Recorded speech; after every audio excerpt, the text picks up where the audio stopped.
continue to cool off as the game goes on. A's take the field for Game 3 of this 4-game series, the Oakland A's and the Texas Rangers. And it'll be Clayton Mortensen on the hill tonight for the Athletics. This is the lineup that Mortensen will face for the Rangers. It's brought to you by McDonald's. Julio Bourbon is the DH. Elvis Andrus at short. David Murphy left. Marlon Burden center. Hank Blaylock at first. Nelson Cruz will hit sixth in right field. And Chris Davis at third.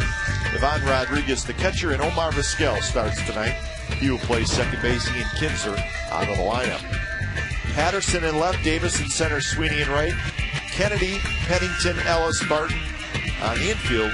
Kurt Suzuki is the catcher, so that is the defensive alignment for the Oakland A's. And it is Clayton Mortensen making his 5th start for the Athletics. Forget about the Kansas City start. If you do eliminate that, he's pretty good with his ERA inflated because of it, but just .350 in his last 3 starts. Last game, picked up a win, going just 5 innings with the bullpen, recording 12 outs to get the win for Mortensen to even his record at 2-2, first ever start against these Texas Rangers.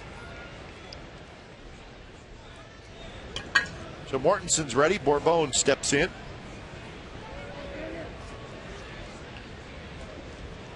First pitch of the ball game is a bit high. First pitch, 7:07. Rangers won on Monday night 10-3. The A's won last night 9-1. A day game tomorrow, and that'll wrap up this series and the season series between these two teams. The A's will win the season series, though. They have won 10 out of 17 this year against the Rangers. Bourbon drops one into right center field for a leadoff single. Just moments ago, my partner Ray Fosse, I know this is a special award for you, and Kurt Suzuki was the winner this year. Well, a very deserving winner. There's no question. Kurt Suzuki with his great play, but also the community. Just a great honor for him to receive it, and best exemplifies the courageous, competitive, and inspirational spirit demonstrated by the late Jim Catfish Hunter, Hall of Famer. And he left us too soon. Catfish at 53, passed away of ALS. And that award is voted on by the A's players and coaches. So that's right from the clubhouse. Absolutely. And talking to Kurt, he said that's what meant the most, you know, with his teammates and, of course, the staff voting. So for Kurt, just recently, Dave Stewart Community Service Award, he and Dallas Braden co-winners of that, and also Zook won the Good God Award. That's voted on by the media. Writers who, of course, Kurt always willing to visit with them, and that's doing something, because he's here early, he's working out after the games, and then he goes in and visits with the press. So he spends a lot of time at the park. Bourbon takes off. Suzuki's throw is late, and Julio Bourbon has a stolen base.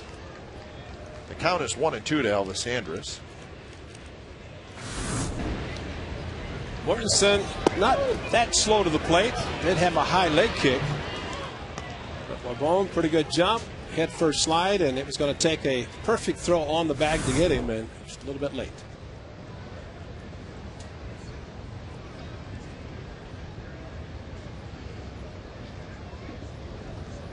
Andrus right between the legs of Mortensen. Pennington a long ways to his left. He makes a nice play. Bourbon goes to third. Well, you think it would have hit Mortensen, but he's not that big. It did go right between his legs and missed him. But Pennington very quick behind the bag, very quick release, and very strong throwing underneath to get him.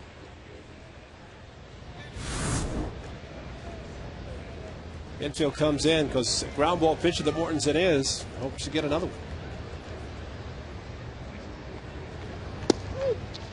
Strike to Murphy. One other note, Ray, on the Jim Catfish Hunter Award. Mike Sweeney was the winner last year. Yes, he was. Mark Ellis in 2007. Jason Kendall won in 2006. Murphy hits one very high to right field. Sweeney sets up. Bourbon tags. Bourbon coming to the plate, and he will score. Sacrifice fly for Murphy, and the Rangers lead 1-0. So the stolen base by Bourbon, a big part of that run being scored. But if you remember the game against the Twins that Mortensen started, he did win the game, his first major league win. Gave up a home run, leadoff hitter Denard Span. Ball was up, just like the pitch to Murphy. It's up a little bit too much, and then he settled down and got 13 ground ball outs in the start. Trying to get a new ball, but nobody wants to take it from him.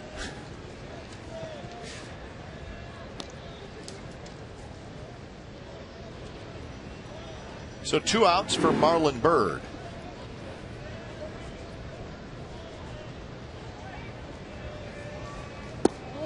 First pitch is low to Byrd. 281 with 17 home runs and 79 runs batted in for Byrd.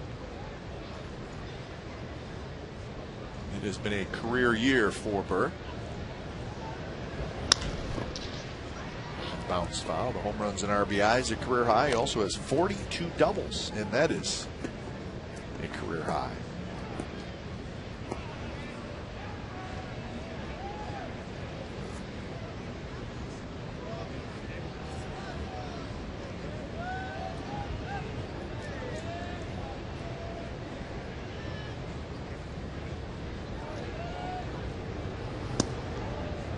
Rangers in game 1 of the series had 10 runs and 15 hits. But last night just 1 run and 7 hits. Thanks to Trevor Cahill and 3 relievers.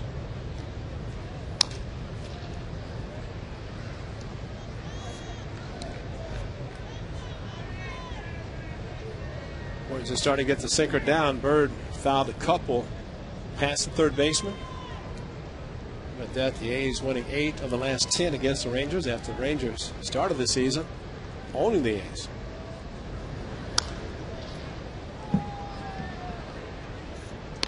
Rangers won the season series last year 12-7, but the A's will win it this year. How about the A's with a win last night, guaranteed of a winning month of September with 7 to go. 14-6, first winning month since June of 08. Made the first in 2009. His last 3 games are in October. On the ground to Kennedy. It pops up, and his throw is late. Could not field it cleanly. And it's going to be an error on Adam Kennedy. Shaking his head, and I don't know if he could have charged this to get maybe a better hop. Kind of stayed back and had a funny spin when it left the bat of Byrd, and he runs too well, too fast to try to get him after the bobble, even though he came up with it quickly.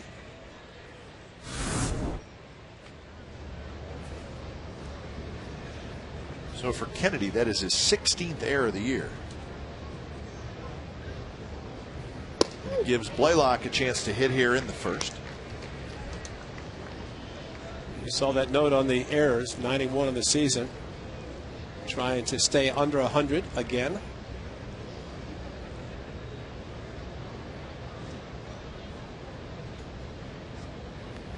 That's always a pretty good number to shoot for as far as staying under when it comes to errors over a 162 game schedule. But also you commit a lot of errors. You look at the unearned runs in that column also, and you're going to see too many runs that are gift runs because of the errors.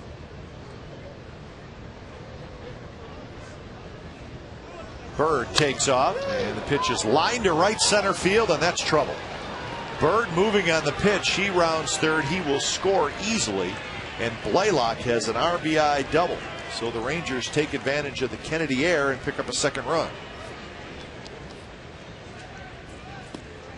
Well, unfortunately, Blaylock swung the bat because Byrd had such a big lead, big jump. He was going to steal it easily, but with 2 outs, ball split the gap, and no problem for Byrd scoring. Great jump. He didn't even look up to see where the ball was. 2 outs. I'm just going to keep on running. He just knew the ball had been hit. Let somebody stop him if necessary.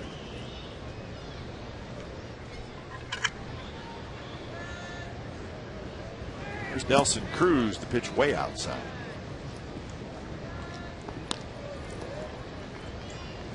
Blaylock picks up his 63rd RBI of the year.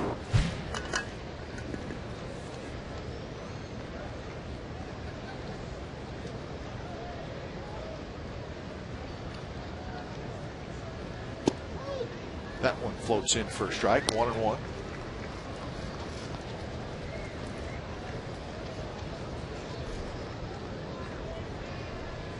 Some pitchers have a little tough time settling down in the first inning. I think Mortensen this year, when he has had some trouble, it has a couple of times come in the first inning.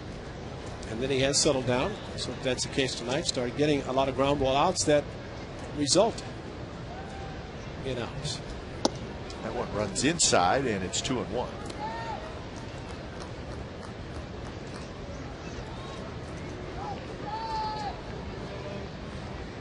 Cruz with that open stance, 32 home runs. Now 2-2. Back-to-back hanging sliders, and he's gotten away that Cruz has not swung.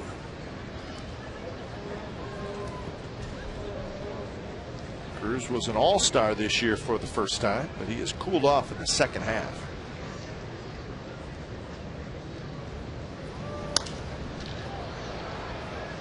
Long run for Barton, long run for Ellis. Derek Barton hangs in there and he makes the nice catch right on the bullpen mound.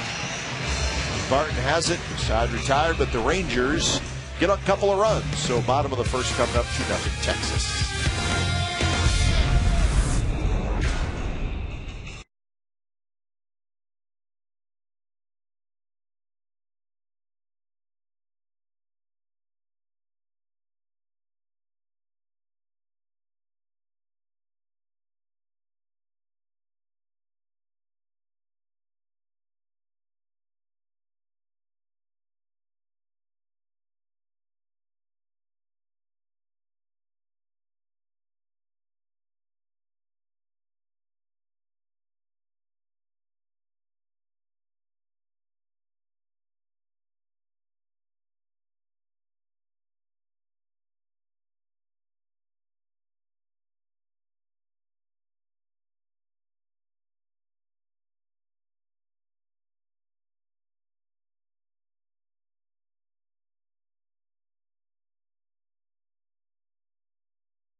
Two-0 Rangers, bottom of the first. Let's take a look at the A's lineup brought to you by McDonald's. Adam Kennedy will lead off, followed by Rajay Davis, Ryan Sweeney, Kurt Suzuki, Jack Cust is the DH. He'll hit fifth. And it's Mark Ellis, Derek Barton, Cliff Pennington, and Eric Patterson. Defensively for the Texas Rangers, Murphy left, Bird in center, Cruz in right. Around the infield, Chris Davis is at third again tonight. Elvis Andrus, the shortstop. The veteran Omar Vizquel at second, and Hank Blaylock at first. Ivan Rodriguez will do the catching. And Tommy Hunter, pretty good in his first season for the Rangers. He has pitched very well. Pitched against the A's a couple of times. 2 starts against the A's, 1-0 with a 3+ earned run average. 17th start overall. As a matter of fact, he came up, was called up to make the start against the A's. First game of the doubleheader back on May the 29th. That was for Matt Harrison, who could not make the start. Picked up no decision then, and the win against the A's. As a matter of fact, he helped the Rangers avoid being swept by the Athletics in the 4-game series, in which game he pitched on the 6th of August. Adam Kennedy on the ground to second. Vizquel takes care of it. In fact, Tommy Hunter pitched the first game of that doubleheader, and in between games 1 and 2 was sent back to the minor leagues, and they activated, I don't remember who they brought up or how it actually worked, but so he went down. It usually happens if it's brought up for a start, especially the doubleheader. It's not going to be available. University of Alabama. A sandwich pick between rounds 1 and 2. It was in 2007, so he was not in the minor leagues very long. Blaylock racing over, and he cannot quite get it, and he heads into his own dugout. Let's hope he's okay, and he is. Well, that's a ball that could have gone into a slide and maybe had a better chance, first of all, to stop himself, but also maybe to catch the ball. It is his own dugout, so he should be getting some help, but he's quite large lad, and not too many guys willing to step in front of him to stop him. Catch him on the rebound after he hit the back concrete wall.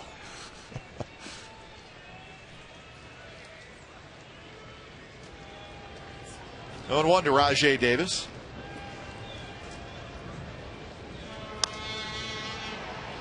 This one playable for Cruz in right. 2 outs. And that'll bring up Ryan Sweeney. I think Rajay just happened to get his first at bat over with. He usually takes him a couple before he ends up getting a couple of hits of the night.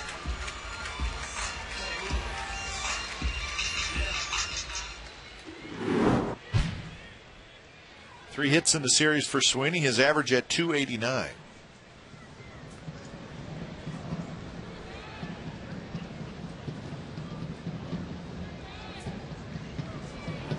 I think the Rangers, as far as their young starters go, a little bit of the same situation with the A's and their young starters. Getting a good long look at some of the youngsters.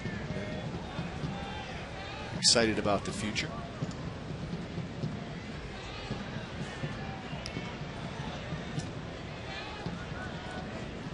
The media guide lists Tommy Hunter at 6'3", 255 pounds. Big boy. Yeah. Hey, when you're a sandwich pick, what does it say? You know, I mean, it's as long as he can pitch. I've seen guys who been that big and say, oh, he has to lose weight, they become nothing, you know. So he got to this point, that size, and you know, pitching in Texas, you can afford to have a few, or at least I wouldn't say extra pounds. I'm not saying he has extra pounds, but simply the fact that he's going to lose weight pitching in Texas. Slow bouncer, Vizquel handles the in-between hop, and it's a good 3-up, 3-down inning for Tommy Hunter. Second inning coming up, 2-0 Rangers.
Last series of the years with the Angels starting Friday, October the 2nd. First pitch that night, 7:05, and 10,000 fans will receive a 2009 A's team photo. It's brought to you by America Bank. Get tickets online, OaklandAthletics.com, or call 877-493-BALL. Some of the young future stars of the Athletics in that team photo. See, like 8 years from now, you can look at that team photo and go, God, look how young Trevor Cahill looked. Because they were young, 21 years old back in 2009. What would that make us? I don't want to talk about it. Catching, number 7, Yvonne. Well, there are the three youngsters. From the left, Cahill, Anderson, Mazzaro. Mazzaro shut down for the remainder of the season. Of course, Gio Gonzalez, can't forget him. Dana Evla to his right. So all the pitchers, as always, take up all the space in the dugout. Those who are not starting. Position players come in after an inning and have to try to find space.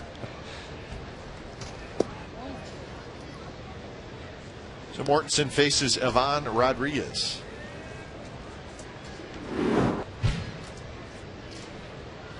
Pudge has moved up a spot in the lineup, hit 9th last night, and a very tough night for the future Hall of Famer.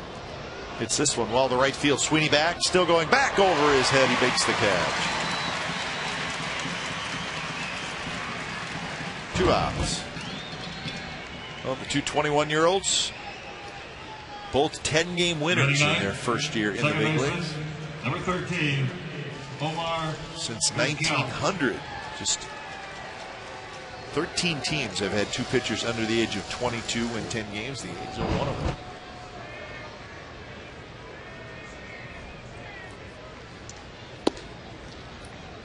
It's funny, you look back and remember the conversations in spring training, Ray.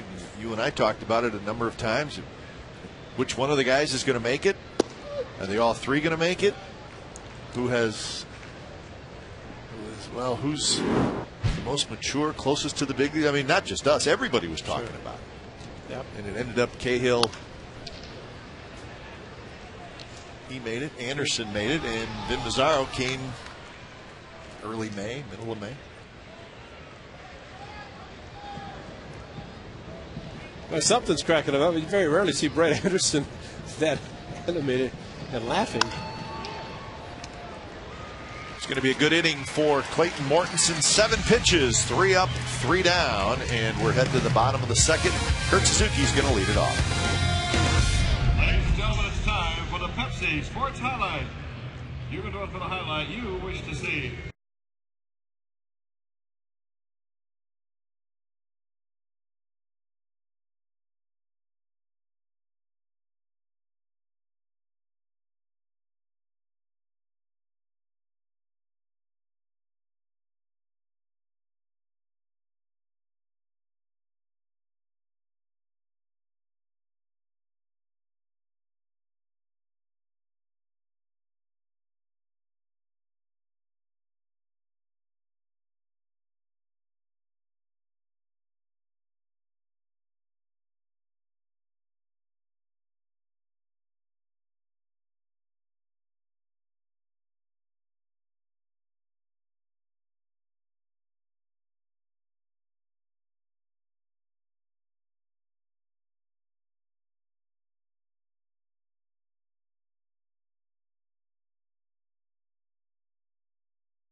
Leading the A's, bottom of the second inning. Kurt Suzuki will lead it off against Tommy Hunter. He's went 3 up, 3 down in the bottom of the first inning.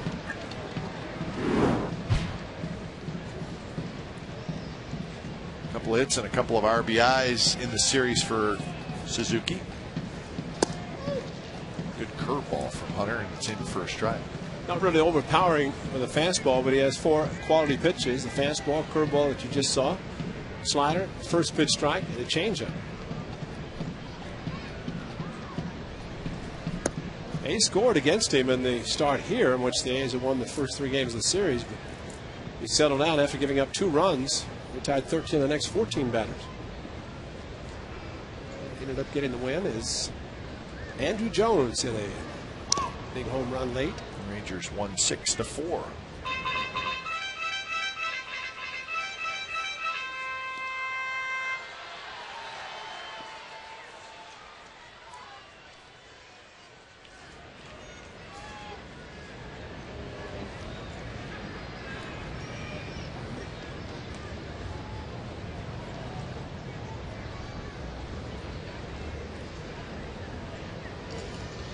One-two to Suzuki.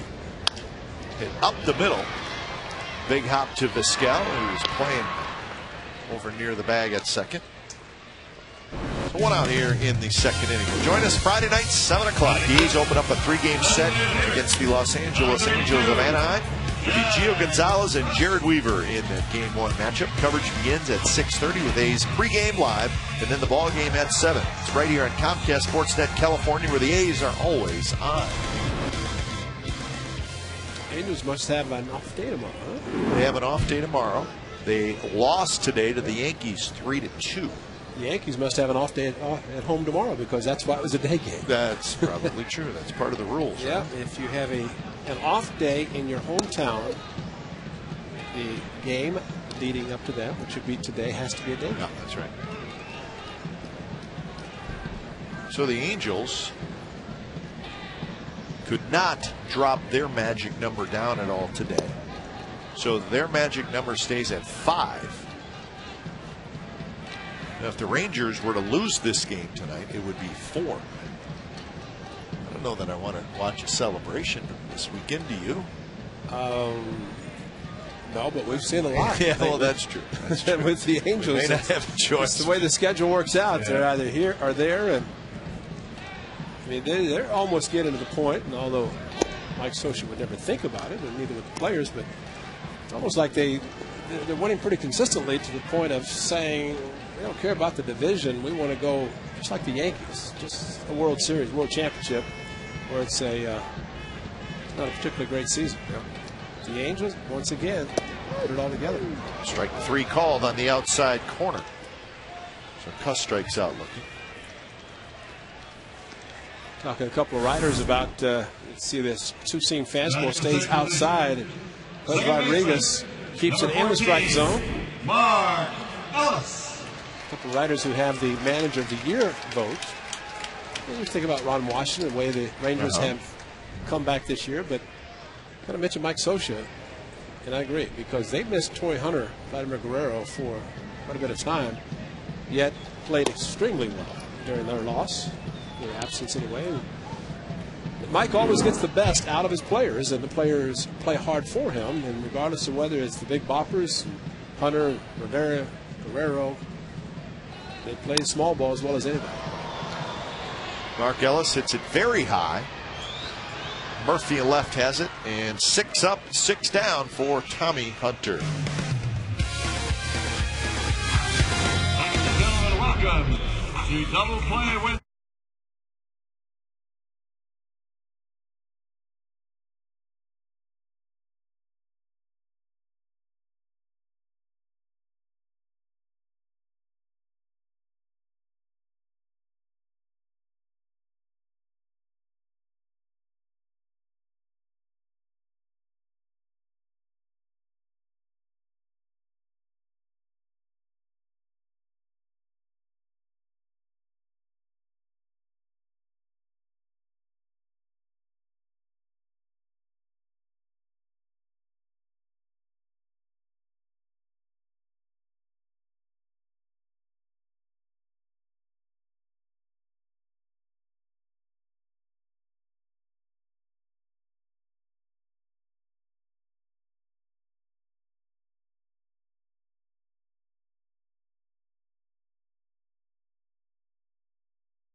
Bourbon tries to bunt and bunts it foul. Martins is a tough pitcher to bunt. Even the left-hander always running away from left-handed hitter Bourbon so much, he could only put it at foul. There's no way he's going to put it in play. So 1-1 to the Rangers leadoff hitter.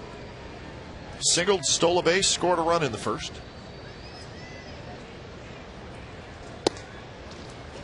It'll be Bourbon, Andrus, and Murphy.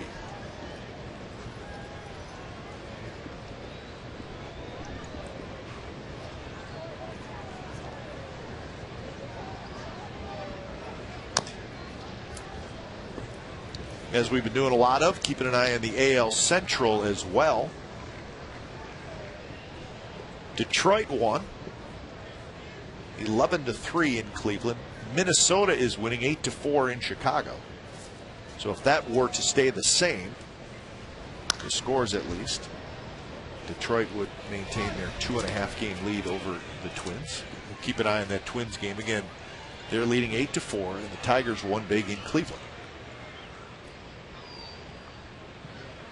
Remember, those two teams, the Twins and the Tigers, will play a 4-game series starting Monday night in Detroit. Rajay Davis comes in, grabs the line drive. 1988 on this date. Ray Fosse, you were there. Jose Canseco, 40-40 as he stole second at County Stadium. A skinny number 33 of the slide, and Russa and the gang applauding him as he did become 40-40. 40 home runs, 40 stolen bases. I like what Mickey Mantle, Willie Mays, a great set. Well, if I'd known that's such a big deal, we could have done that a lot. And they weren't joking. That's true. That is exactly right. Because those guys had speed, power, complete package, 5-tool, and Hall of Famers. Ricky had it too. Hey, watch Canseco run. We had those long strides, huh? Well, he was a 5-tool player. When he came up, the way he worked in the outfield, and the way Tony La Russa would stand out behind second base every day. The screen protected him, hit him fly balls, ground balls, and just worked and worked. And Jose decided he didn't want to work anymore. So there came a time where he just stopped working on his defense. Exactly. That's a shame. It definitely was a shame because he was strong arm. Sure. You know, had the speed, and I mean, and really kind of made a joke out of him when he's playing for the Rangers and had the ball hit off his head and bounced over in Cleveland Municipal Stadium for a home run. But Tony worked as hard as any manager I've ever seen working with an outfielder.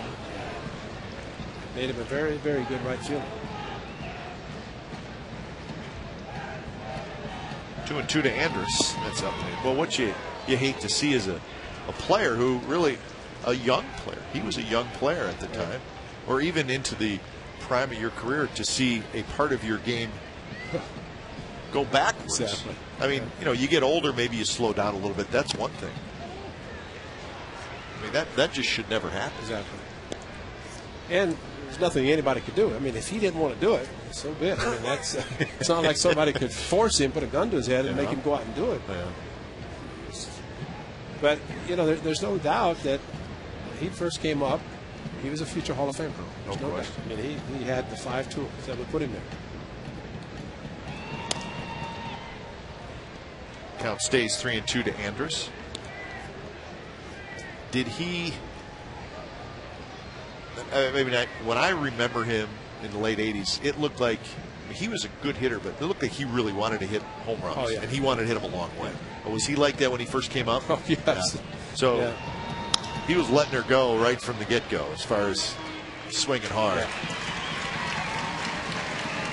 Yeah, I want to say, Chris, at that time they had the original stadium. He had a ball in his first month when he came up. He just crushed it straight away center. He said, oh, my gosh, you know, the power. But, yeah, he had the open stance, the big swing, and the power. And, I mean, just like in '88, that same year when he hit the cameraman in center field at Dodger Stadium for a grand slam. And that was it. It was all for the A's. Pretty much that was it. 2 outs for David Murphy, who has a sacrifice fly in the game.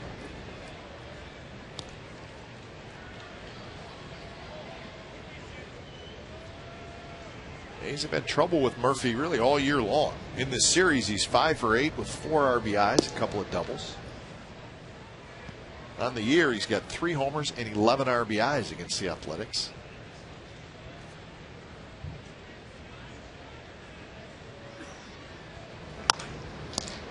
Mortensen grabs it, underhands to first, and it's a 3-up, 3-down inning. 7 in a row retired by Clayton Mortensen. Bottom of the third, coming up 2-0 Texas.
Number 10, Eric Martin. Welcome back to the Coliseum. Ray Fosse, Glenn Kuiper. You're watching A's baseball on Comcast Sportsnet California. 2-0 Texas, bottom of the third. That one off the foot of Derek Barton, so he'll hobble around a little bit. Tommy Hunter, the Rangers starter, has retired the first 6. And that one got Barton pretty good. No protection on the big toe. Ankle, top of the foot, but not the big toe.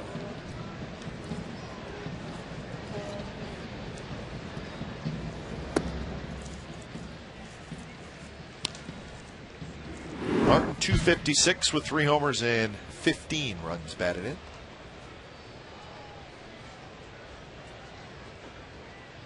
Was not in the lineup on Monday. But last night, 2 for 4, a triple and a couple of RBIs. Well, he missed the one game with a foot problem, and you want to try to show what you can do. You're going to get back to the lineup and maybe play a little bit hurt. Just a bit low, 3-1.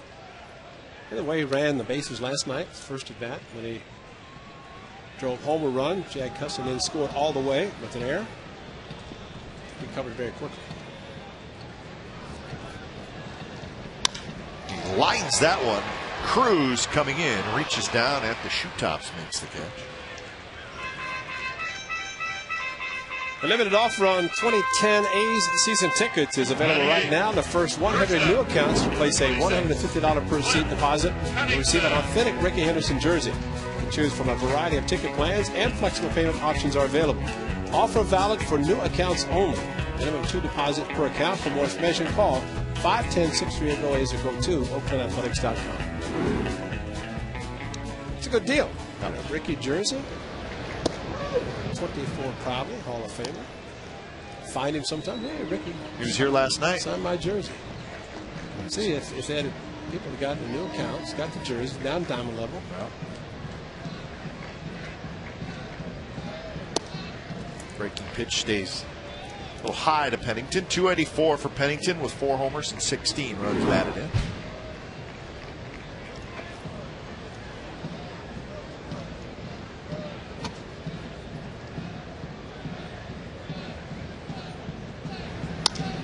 This one bounced towards second. Omar Vizquel takes care of that. 2 away.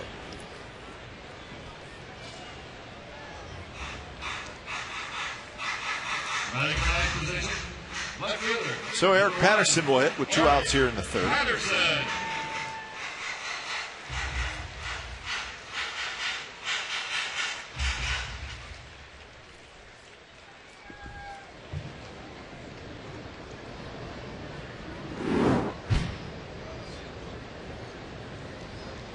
Patterson came in the game late on Monday night, got a couple of at-bats, was in the starting lineup last night. He's 2 for 6 in the series. Had a double last night.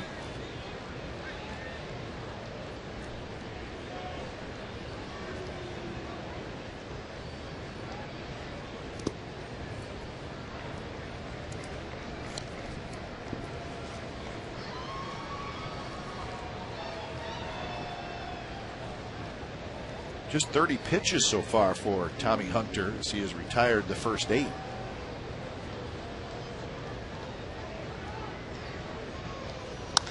That one hit hard but foul.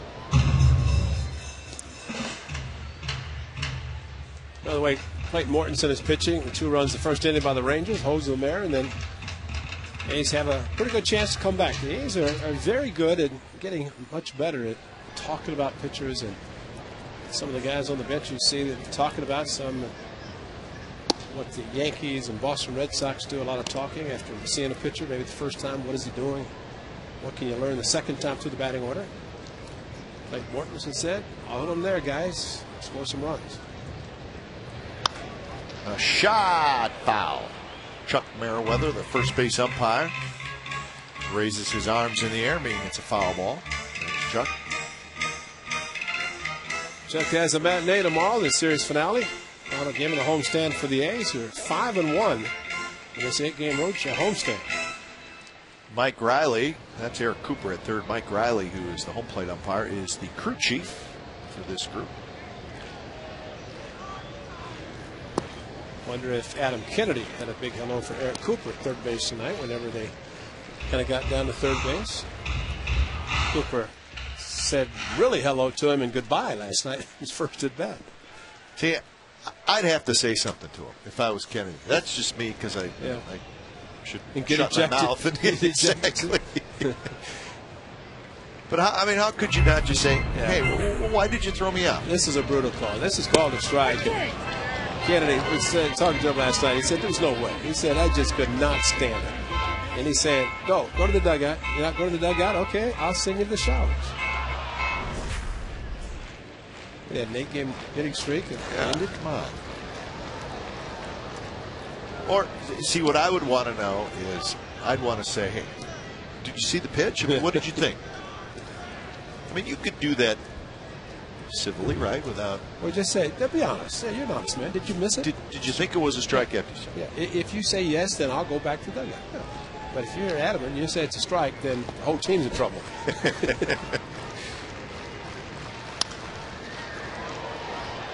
Murphy toward the line. Fair territory. He's got it. 9 up, 9 down by Tommy Hunter so far in the ballgame. 4th inning coming up. 2-0 Texas. Ladies and gentlemen, here's your chance to send your text message or photo.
Fourth inning, Rangers 2, A's nothing, and it'll be Marlon Byrd, Hank Blaylock, and Nelson Cruz against Clayton Mortensen, who had a little bit of a rocky first inning.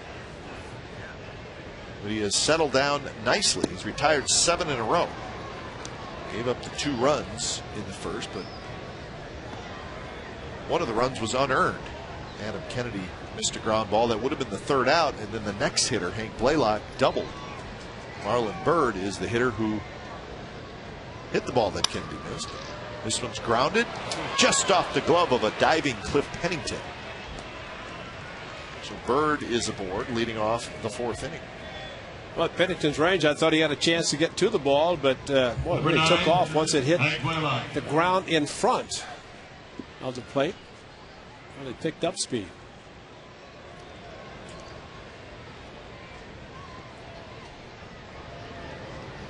Blaylock, the RBI double in the first inning.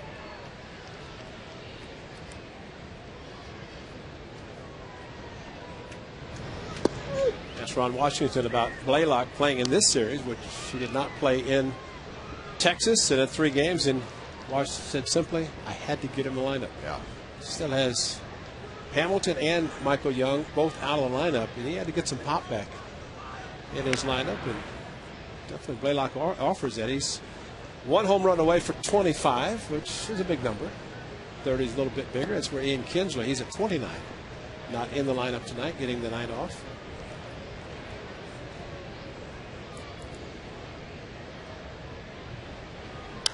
Blaylock, big swing, fouls it down the left field line. Well, Blaylock will be a free agent at the end of the year, and he's only 28 years old. Be interesting to see if the Rangers bring him back. If they don't, I would think be some teams that would go after Hank Blaylock, no question.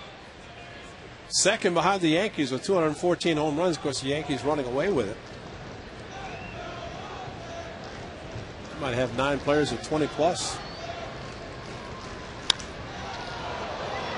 Deep right center. That baby is gone. Blaylock, a long home run to right center. 25 home runs on the year for Hank Blaylock, and it's 4-0 Texas.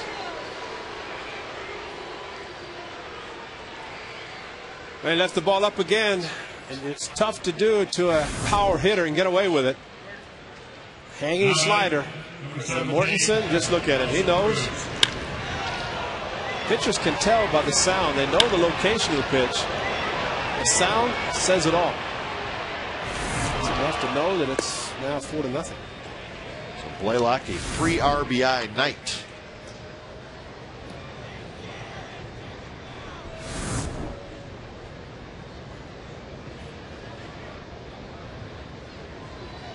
So the Blaylock home run. It's been a while since the A's have allowed a home run. 7 games. On the year, the A's have allowed the fewest home runs in the American League.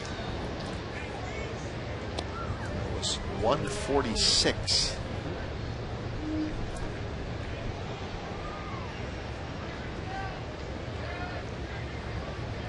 One and 2 to Nelson Cruz. And he swings at a pitch down and out of the strike zone, and that's the first strikeout for Clayton Mortensen. Well, nice adjustment by Mortensen to get the ball down after hanging one to Blaylock. Cruz didn't have much of a chance in any one of the 3 pitches that he swung and missed.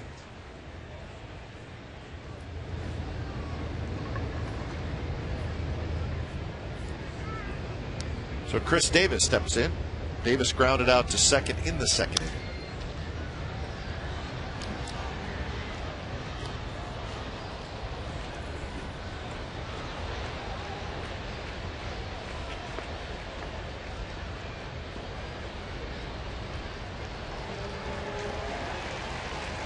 How about that? Fan ran over and gave the young man a baseball. Just don't throw it out on the field. I think Mom and Dad's going to let him. I don't know who's happier, Mom or the Mom's young pretty man. psyched. Yeah.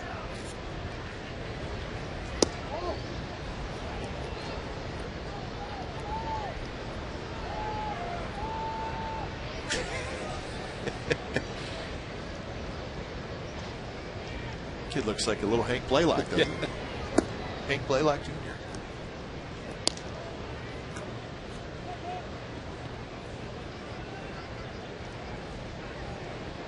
So that's the gentleman who picked it up and gave it to the youngster. And that's a good move.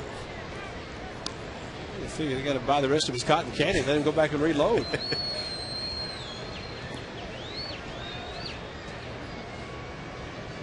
They're going to buy some. Mom and Dad say, come on, man. That would be fair, Yeah, right? Absolutely. On the ground, Mark Ellis backs up to get a good hop. Chris Davis is out as he, for the second time, grounds out to Mark Ellis. Number 7, Ivan Rodriguez. So Ivan Rodriguez will hit. The Twins and the White Sox have gone to the 9th inning. Twins with an 8-6 lead over Chicago. White Sox picked up a couple of runs in the bottom of the 8th. Twins trying to hang on and keep pace with the Tigers. The White Sox, if they do not win tonight, they'll be 73-80. The A's 72-79. Huh. Yeah, how about that? Identical record. If the A's could win, actually have a better record than the White Sox. Pennington backhands, fires in time, and that's the 3rd out. 2-run homer by Hank Blaylock here in the 4th, and it's 4-0 Texas. It's time for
Brought to you by Carl's Jr., the teriyaki $6 burger with grilled pineapple is back at Carl's Jr.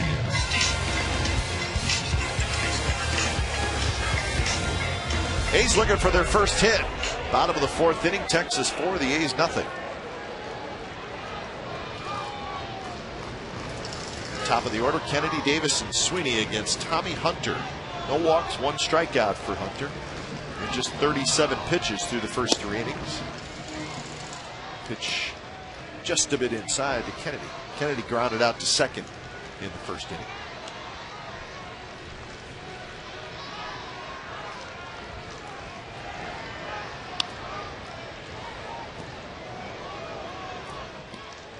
So the New York Yankees are in after a 1-year hiatus from the playoffs. So congratulations to the Yankees. They're the first team to make the playoffs this year. They've guaranteed the wild card spot.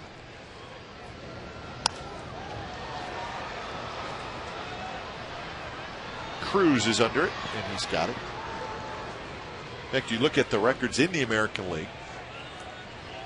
There's still a little bit of time left, but the Yankees should finish with the best record in the American League. Remember, best record faces the wild card team, unless they're in the same division. Right. So the Red Sox are going to win the wild card. So the Yankees and the Red Sox cannot play in the first round, which means the Yankees will play the AL Central winner. So how about the first round matchup, the other one then? Angels, Red Sox. That's right. Third year in a row, right? Third year in a row, and not very good last two for the Angels. Well, that's all preliminary, obviously. I think you could book it. But I think it's pretty for sure. Yeah. Line drive. Rajai Davis with the first hit for the Athletics. Well, good, Rajai. It didn't take you two at bats to finally get your first hit tonight. So I got it in the second at bat after flying out to right field his first one, and always a threat to steal. Even with Pudge Rodriguez behind the plate. Rajai just keeps going. 318 average starting play tonight. And an 11-game hitting streak for Rajai Davis. Well, what a season for the young man. Kind of the joke, Rajai has been having such a great season. I had to do an interview with Kurt Suzuki, and he said to Kurt, "What's this guy throw tonight to Rajai?" Rajai's answer is, "It doesn't matter." Nope. That's pretty much with every pitcher. When you're swinging the bat well, it really doesn't matter who's throwing, what he's throwing. Rajai Davis with 40 stolen bases.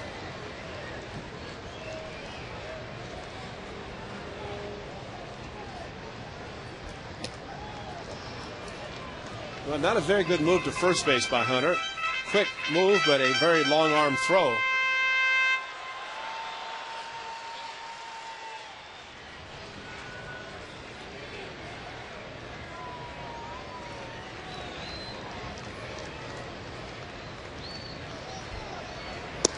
The most steals in all of baseball this year.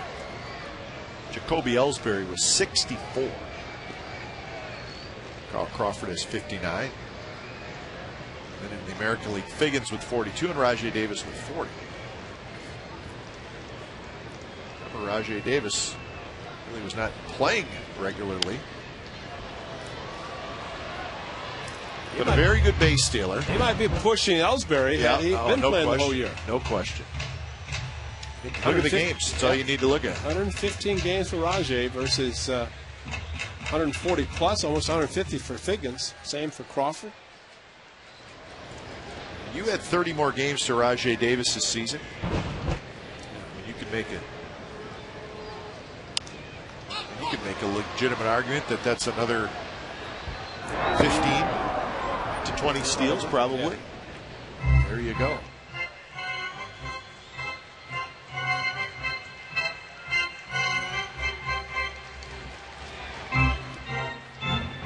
As he's trying to get a read, and of course, more than anything, Pudge Rodriguez, 13 Gold Gloves, still throws extremely well. Left-handed hitter, blocking a little bit of the view of Pudge as he tries to come out from behind the plate quickly, but there goes Davis. The ball's driven left center field. Bird going back over his head. Here comes Davis heading home. He will score. Sweeney with an RBI double. The A's are on the board. It's 4-1.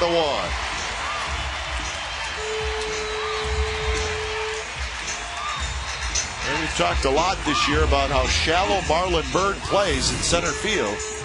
Boy, and he should know, hanging breaking ball. Pudge was coming out because Rajai was running. Rajai read it perfectly as he rounded the bag. But remember, in Texas, in one game, Ryan Sweeney hit 3 doubles to left center. And this one hit very well, and Rajai picked it up after stopping to make sure Bird had missed the ball. 30 doubles for Sweeney. 52 runs batted in. They get him over the 290 batting average, 6 home runs. That will increase.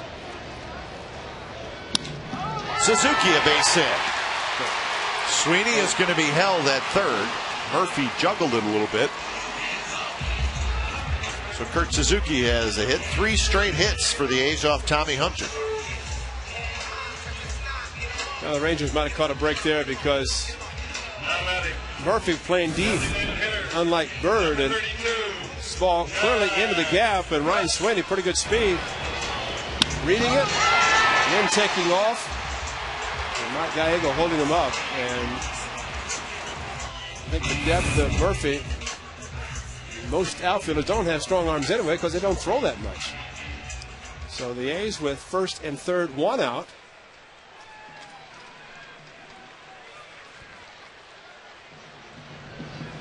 Jack Cust will hit.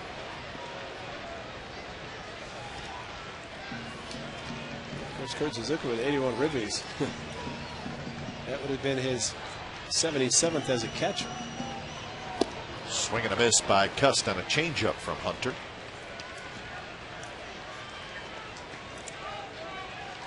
Well, the runner being held at third, you have to figure you got the middle part of the batting order.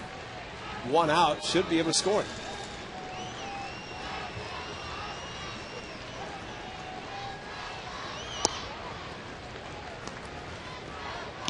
Got to put it in play.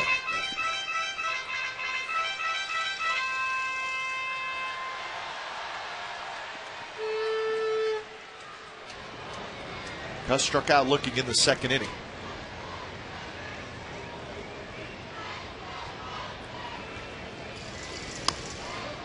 Check swing, rolled. That's a fair ball. Third base line. Davis is thrown out in time. Sweeney scores. It's 4-2. Now for a check swing, Jack Cust got out of the box very, very fast.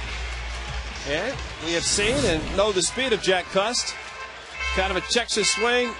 No chance for Davis to get Ryan Sweeney. And he double clutched a little bit right there. Didn't really have it cleanly. And Jack Cust motoring across the bag. Opposite field run batted in with his speed. Oh, that goes as an opposite field hit, right? That's right. That's it.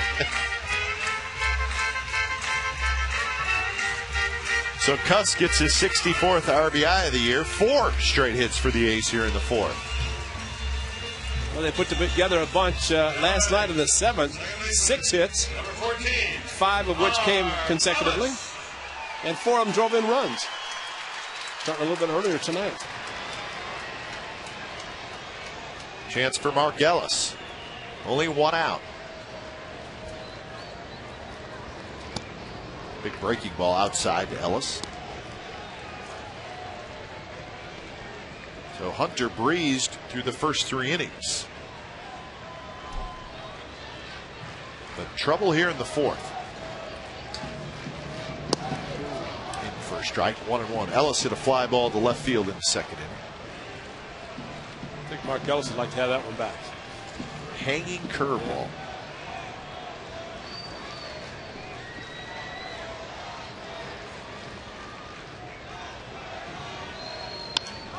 Line left field. That's going to get down and it's going to go to the wall. Suzuki scores. They're going to hold up Jack Cust, and it's a 4-3 game. Ellis with an RBI double.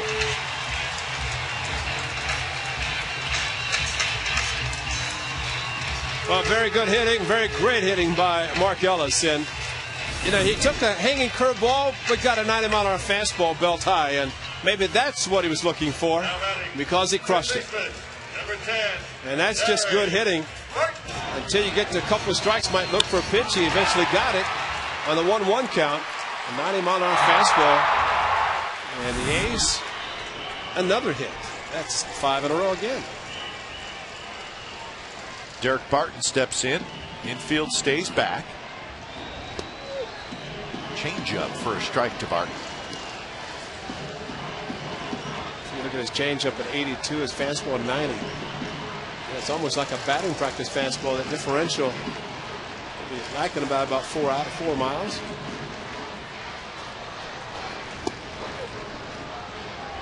Late call for a strike.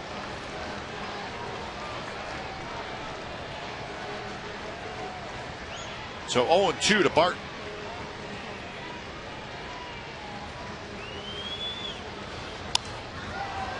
Popped up, foul territory. Davis has it for the second out.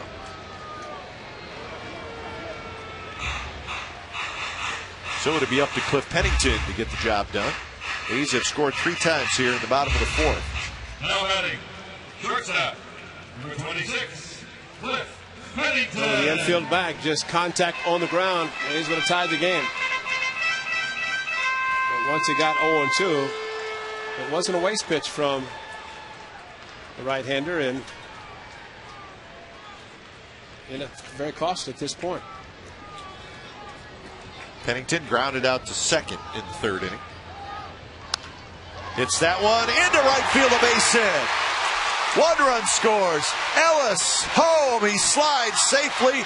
Pennington is out at second base, but it's a 2-run single for Pennington, and that gives the A's the lead. So a 5 spot in the 4th. A's lead 5-4.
He's over the Rangers.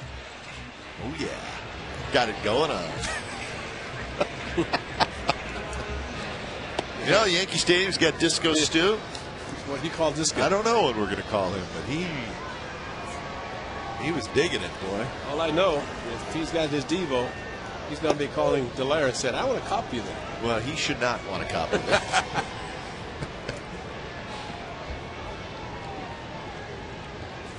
1-1 to Omar Vizquel leading off the 5th. The A's now have the lead. Vizquel answers right back with a leadoff single.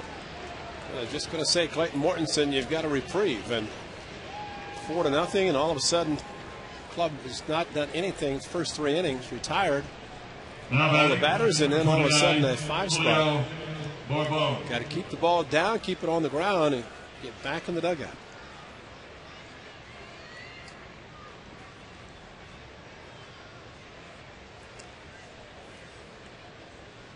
So top of the order, and Julio Bourbon. Vizquel runs, Bourbon bunts it in the air, and it will drop foul in front of the A's dugout. So Vizquel was running on the pitch.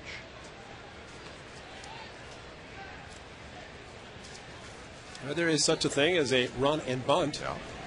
Although, you figure if you get the sacrifice down, you don't have to have the runner running. You take the chance of being doubled up. If that ball had stayed close enough to be caught, it might have been a double play. He's had 2 rare double plays with balls hit in the air last night. 2 on the ground, 2 in the air. Right back to Mortensen. He fires to second. Pennington to first, not in time. Bourbon just bunted it way too hard, and Mortensen came right back to him. So Vizquel is out. Bourbon aboard on the fielder's choice. And this is a case of no help needed for Mortensen. He knew who was covering second with the bunt. Bunted harder to hit. Did you see Vizquel? Wow. Almost got it. Yes, get down fast. But that's what a shortstop's supposed to do, right? Exactly. And Vizquel played shortstop a lot of games, a lot of years, and he knows exactly. Watch him get down with cover your face. You go straight in, you better get down, because Pennington having to release the ball very quickly to try to get a double play. Not have much time to really clear and go either side of the bag. Be a good closer, wouldn't he? Oh, he's got a great arm. Andrew Jones said, "Nice going, Omar. You've been around too long to have one put in your gourd right now." Now Pennington, and you know, he's kind of caught in between because he has a very, very strong arm, and they want him, and we've talked to him about kind of slowing the game down, and that means sometimes don't airing the ball out all the time, every throw. And Omar and Bobby Crosby, the veterans, have talked to him. There's that fine line of how hard do you throw, and when you kind of toss the ball, do you get too much movement, too much sink, and not as accurate. But they also realize there's only so many bullets in the arm. Yeah. You don't want to throw too many of them away unnecessarily. He's got a gun. First pitch to Elvis Andrus is outside. Bourbon, major threat to steal a base. He's already got one steal in the game. He is 17 for 18 in steals, and he has not been in the big leagues that long.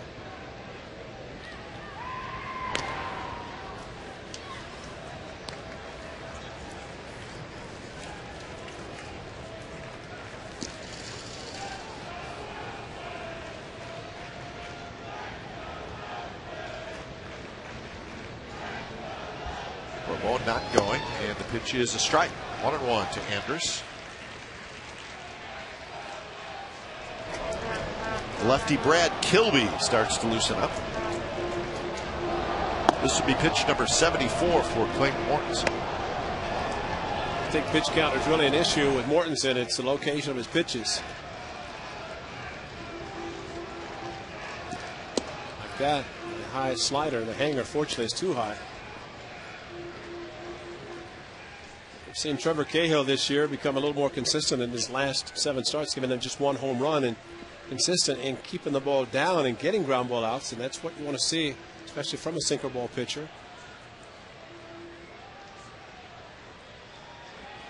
There goes the runner. Throw to second base in time. Suzuki throws out Bourbon, 2 outs. You know, we've seen in this series when Elvis Andrus has covered the bag, he's taken the throw while being in front of the bag and sweeping back. The only way this runner is out, look where Pennington is, straddling the bag, taking the short hop, and making the tag. If he's in front, there's no way he can make the sweeping tag and get him out. Might have tagged him in the chest, but looked like he got him first, but maybe not. Still, great play by Cliff Pennington to take the short hop and get the out. See him straddling the bag? Pennington's learned very quickly. Show the ball glove as quickly as possible.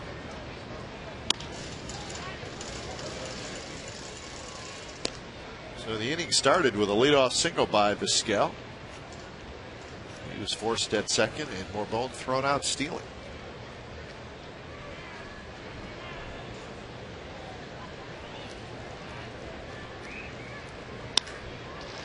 Pennington has it scooped past him.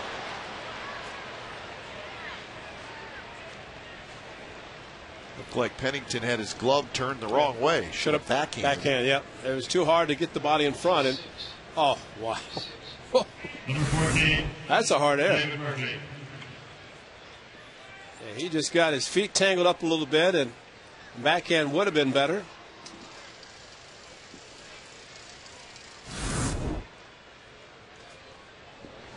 So that's the second error in the game by the Athletics, and it's their 5th error in the series.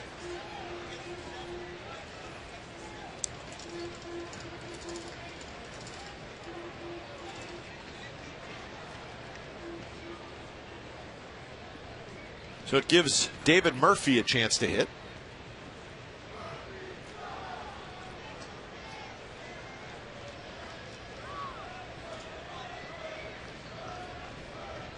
Murphy a sacrifice fly in the first. Bouncer back to the pitcher in the third. There goes Andrus to throw to second base, not in time. Elvis Andrus has his 30th steal of the year. Well, this time Kurt Suzuki did not take the transfer cleanly. And a slight bobble is enough. Stronger throw on the bag, but watch Suzuki come out from behind the plate and just a slight double clutch and right there. But a perfect throw, just did not release it quickly enough.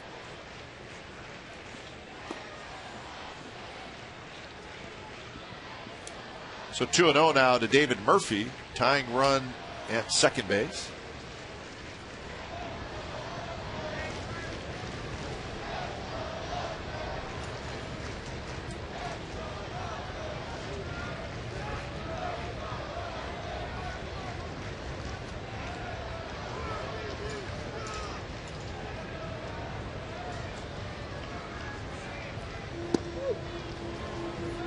Changeup and catches the outside corner.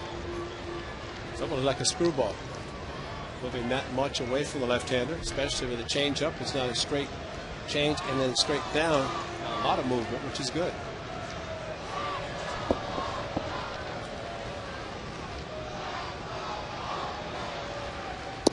Three and one.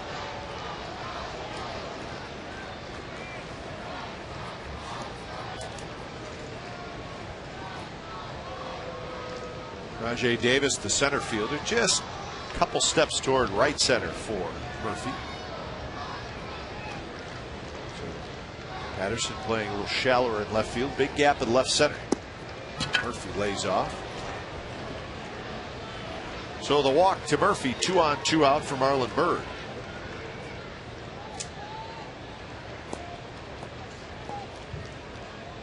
Number First walk 22, issued by Marlon Byrd. Rick Rodriguez, the AAA pitching coach, sitting next to Bob Guerin, looking down at his former player, Brad Kelby, who has come up here and excelled. Would say that he is in line to face Blaylock, whether this inning or next. Let's hope it's next.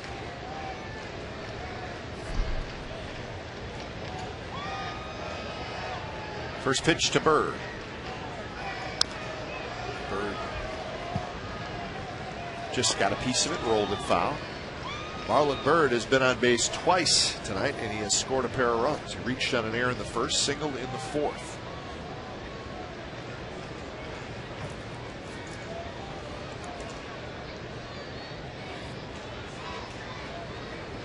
Byrd 3 for 9 in the series.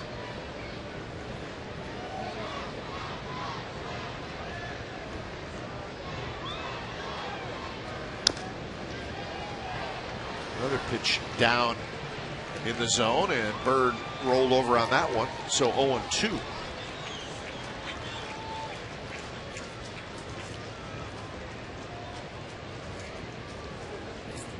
'85. He hopes 86 or 87 will get him out of the inning. Went 5 in the game against the Tribe in his last one, and bullpen got him 12 outs for a win. I think he'd be happy for the same tonight. He can get a big out here.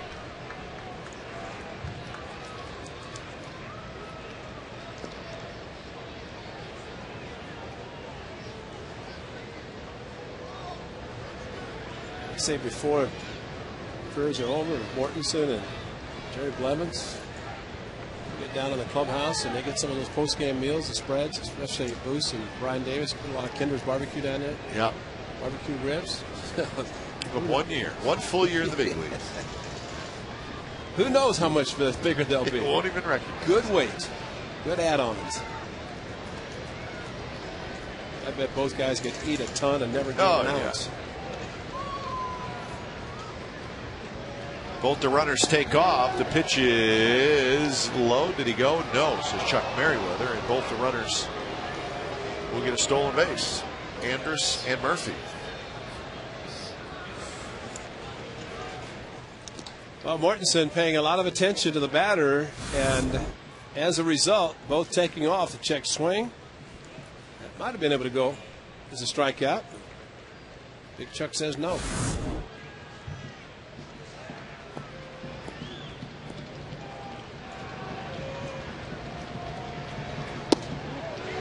fastball runs inside, and Bird holds up. 2-2 to count.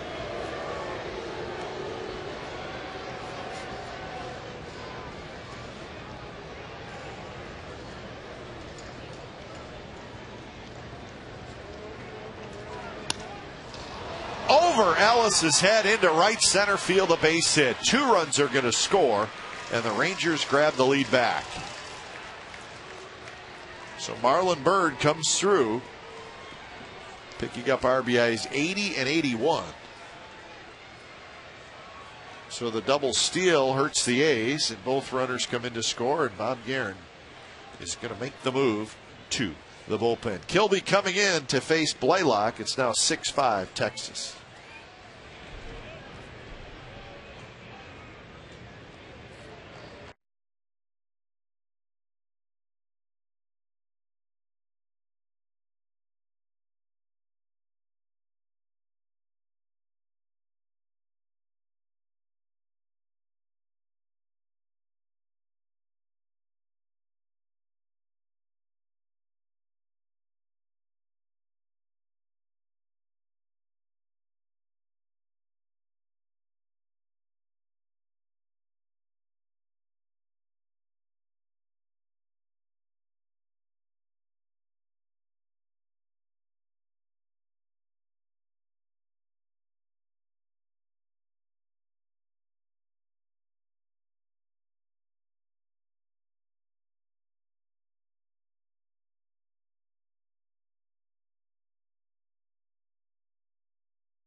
To right field.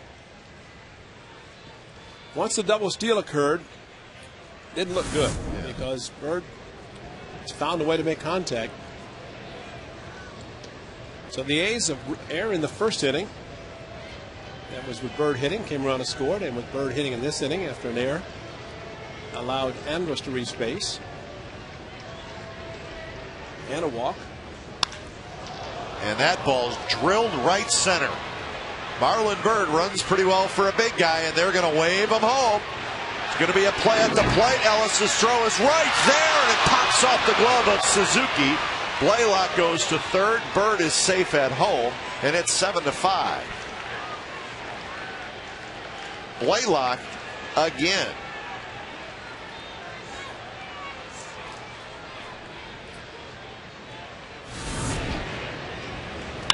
Number 17. Nelson Cruz. Error on this. There should be no error on this throw. I mean, the runner's going to third on the throw. Well, he stopped actually, but it's like a pretty good throw. And as they say, the person throwing the ball usually gets the error. Well, yeah, and that's too bad because it was really a pretty good one-hop throw. It's not an easy play for the catcher. It's really I mean, it's a one-hop throw, but it's not an in-between hop, but it's a quick hop. It's a catchable ball. Yeah, it's a catchable ball. And Zook looked up to see where the runner was and had it. Maybe took his eye off just a little bit, or the ball just scooted on him.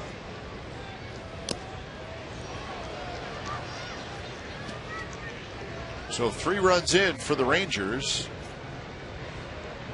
A couple errors in the inning by the Athletics. 2-1 to Nelson Cruz. Up the middle, Pennington, and he cannot come up with that one, and another run comes in to score. Cruz will get a base hit. That might be a gift. I think if Pennington fields it clean with his arm, I think he's got a pretty good chance to get Cruz. Number 19. But not an easy play, ranged a long ways to his left. With a broken bat, you could hear it crack, and had it in the glove. He catches it, he's out. And had it there, but just not able to come up with it. What a brutal inning. Ugly.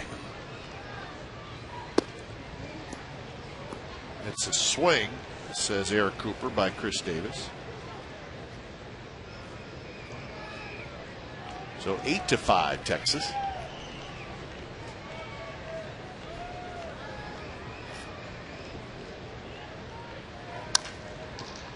Mark Ellis will handle this one.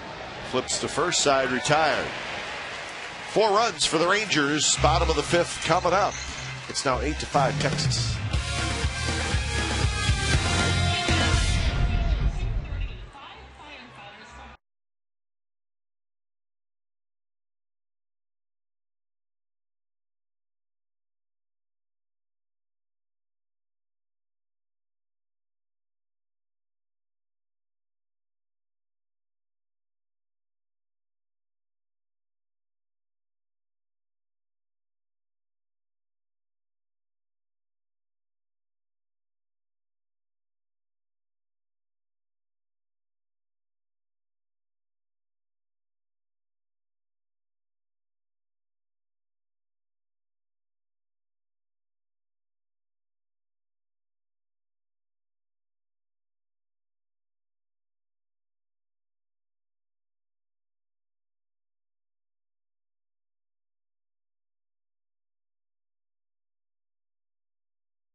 At Kaiser Permanente, we want you to live well, be well, and thrive.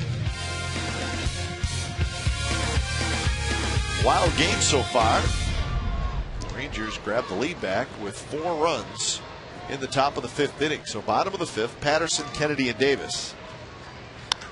And that one's hit to right, and that's hit deep. Cruz is back, and that is gone. Eric Patterson, a home run.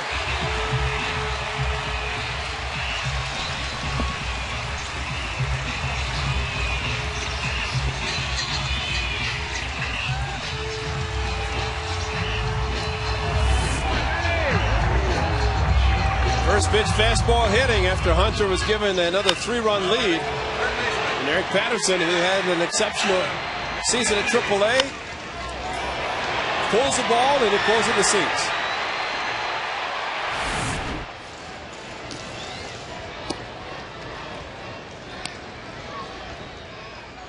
Patterson had 1 home run while he was with the Chicago Cubs. So his first as an Oakland A. And Kennedy hits a ground ball. Vizquel on the backhand. Smooth as ever. And Kennedy is 0 for 3. That's 1 out. 8-6 now is the score. Now batting, center fielder, number 11, Rajay Davis. So Rajay Davis will hit. With 1 out in the 4th inning, the A's were still looking for their first hit, and Rajay Davis lined to single to left. The A's would go on to get 6 hits in the inning and score 5 runs. 2 outs in the top of this inning. The A's had a 1-0 lead, and by the time the inning was over, they were down by 3. 4 unearned runs. Jeff Gray heats up in the bullpen. Rajay Davis pops it up. Hank Blaylock is underneath it. 2 outs.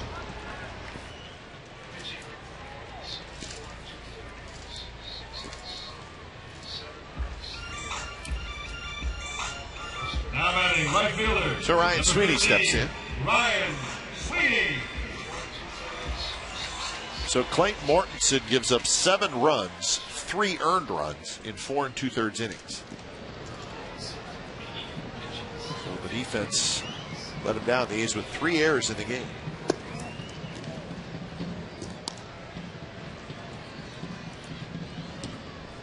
Well, we had talked earlier about with errors, just a nipper loose thing. Sweeney, shallow right, Cruz racing in into a slide, and he makes the catch. Home run for Eric Patterson, leading off the bottom of the 5th, gets the A's a run closer. So we're headed to the 6th inning. It's Texas 8 and the A's 6.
Number 7.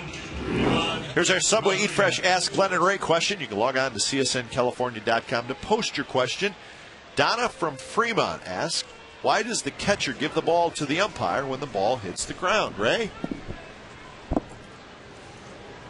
I was talking to David Dodd about all the music that he plays here. It's good music. Why does the catcher give the ball to the umpire when the ball hits the ground? Because it's dirty. He shouldn't, though. See, what he should do is make the umpire ask him for the baseball. That's right. Because if you could take a baseball that hits the ground and you can get it back to your pitcher before they change baseball, and the pitcher can look at the ball and he sees a little scuff on it. Oh. There are pitchers that I know that can make that scuff do unbelievable things. Baseball, the scuff on the baseball. Yeah. But it's very rare that a ball hits the ground that is not thrown out. Mike Riley says, hold it. Doesn't even bother looking at it. Now he will. Gets another ball to punch, but and what we were talking about in Anaheim the last trip, the A's were in Anaheim, and Landon Powell was trying to hand the ball to the umpire. That's right. The ball hit the ground. That's when Sean Figgins took off to third, and Landon dropped the ball. Pennington throws in time to get Rodriguez. Now Jeff Drake trying to come on and shut down the Rangers. Trying to do it with his 21st appearance. He's been pitching well. Good sinking action. Good slider. Only 3 walks, 17 strikeouts in his 22 innings. How about a 0-0? How about a 1-0? How about a 1 in that 0 column? Well, this is the kind of game where if you're a relief pitcher, you want to get in there because it's back and forth. Oh, yeah. It's one of those maybe the last team that hits kind of game. Or just try to be in there when it's the 4th. That's right. At the back. By the way, you see who's visiting booth tonight? David Don from Diamond Vision. Legendary David Don. Troy Smith, David Don over at Diamond Vision, and things must be under control if David is here during an inning. I think they are. But they definitely have it under control. Best down division in baseball.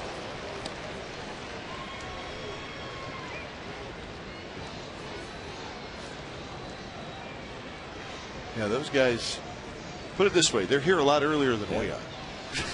Like 9 a.m. Cara having fun as she does each and every game. She's done a terrific job this year. Getting ready to do something between innings.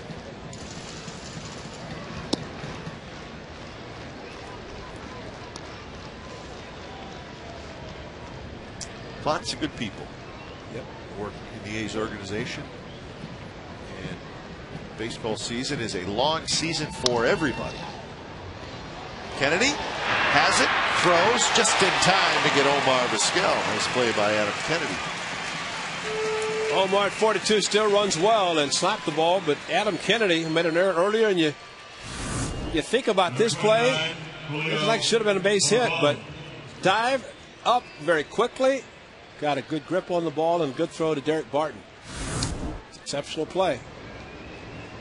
Remember, he made the error, he shook his head. Didn't shake his head this time unless it was up and down saying, yeah, good. Good play. 0-1 to Julio Bourbon. Single, a line out, and a fielder's choice. 1 for 3. He's also got a stolen base, and he has been caught stealing.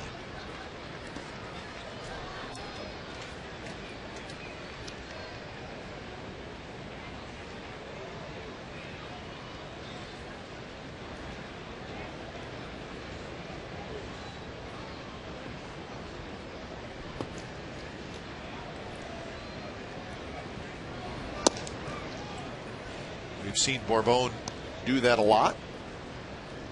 Attempt to bunt, or at least put the thought out there for the defense. I'd like to see speedy guys do that maybe once a game. Give it a shot.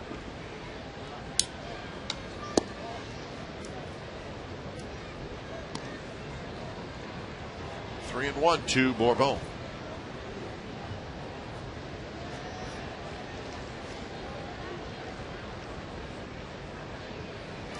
There's the walk.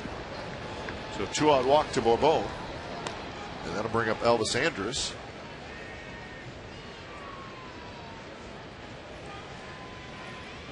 Mortensen walked 1, and that runner scored. So second walk issued by A's pitchers.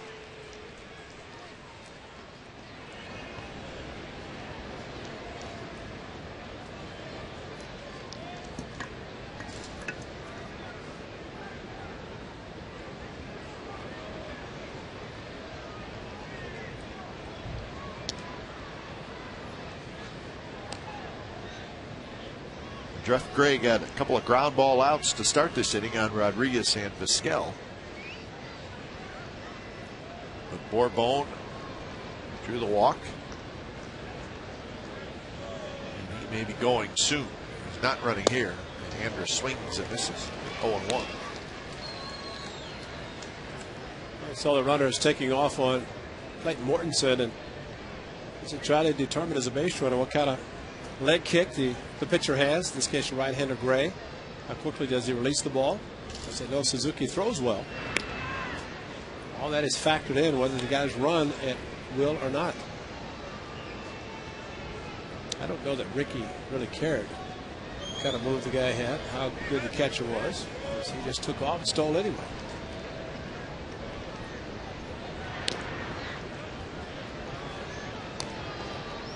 Just felt like if you're a good base stealer, then it just should not matter. Nobody should force you to not steal. As Ricky said, 85% of the time it's off the pitcher anyway. So that's all we want to hear, especially catchers. Oh man, did you see that? There's a security guard running down the aisle, running to get away from the foul ball. Well, she did the exact opposite. It almost got her. but she survived. 0-2 to Andrus. Bourbon still at first.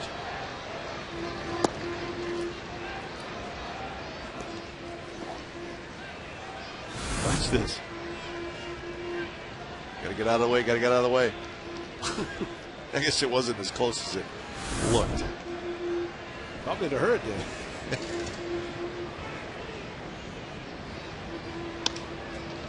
Sliced foul. Right near the Rangers bullpen, just over top of the bullpen.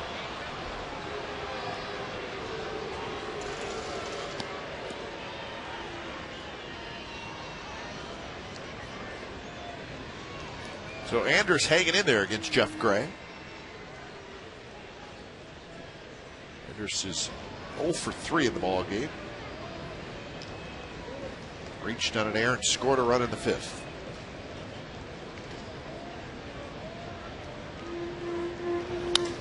And that one's into right field for a base hit. So pretty good at bat by Elvis Andrus. And that is the 9th hit for the Rangers. Out of the 2 runs in the 4th inning, the 2-run home run by Hank Blaylock, the only 2 runs that the Rangers have scored in less than 2 outs. 2 in the first. One of them came on a sac fly, but then the error allowed the run to score, and then 4 in the 5th inning, all after 2 outs. 2 quick outs, 2 ground ball outs, and then a walk and a base hit in this inning.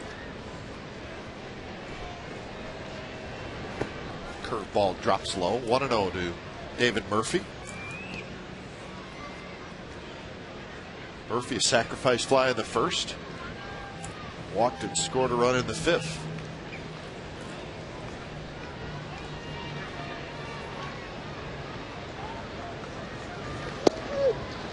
Good pitch on the outside corner. 1-2.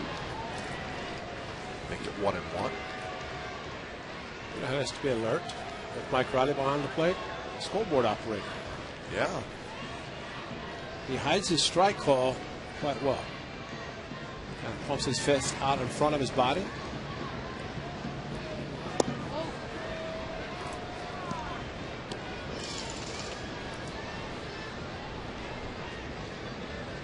Murphy's RBI in the 1st inning was his 50th of the year.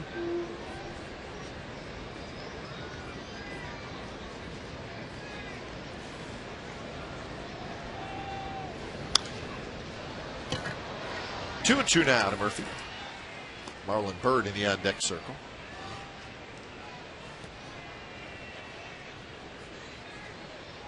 Rangers with 9 hits in the game. The A's with 7.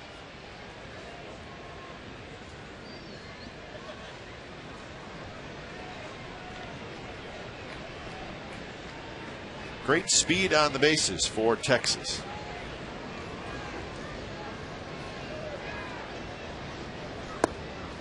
Now full count, so those 2 runners will be taking off on the pitch.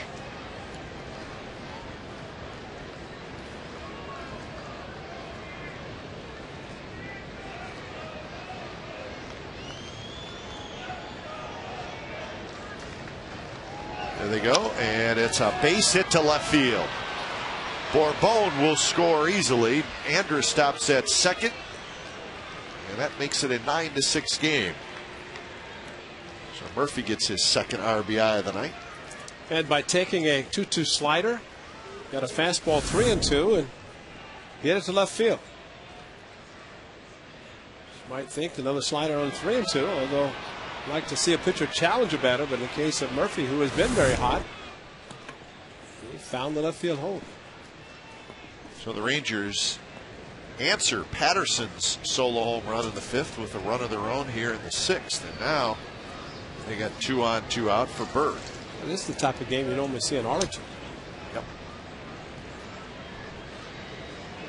Number 22. Action now again in the bullpen. Paul Bunyan gets loose. That's right. John Malone.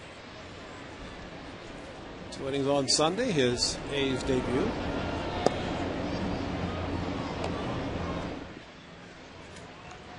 So a 2-out walk started it all to Bourbon.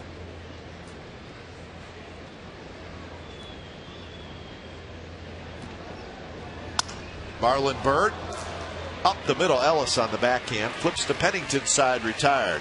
A run for Texas, bottom of the 6th coming up. It's 9-6 Rangers.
Wild game, 15 runs combined, 17 hits combined, 3 errors, unfortunately all made by the Athletics.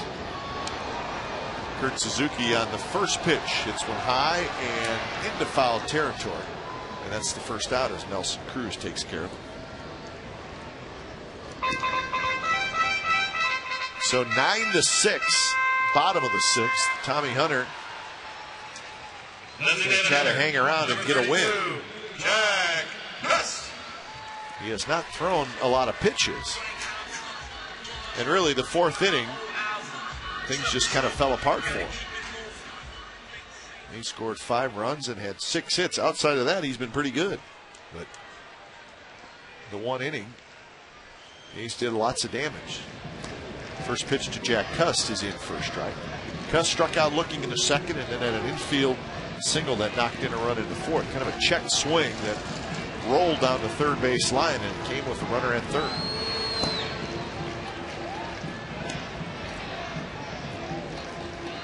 So Cust with 22 homers and 64 runs batted in.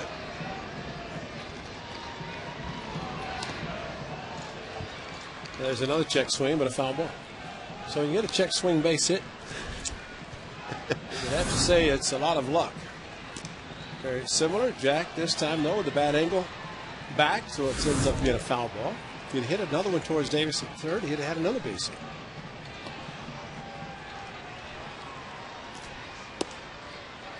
Changeup stays outside.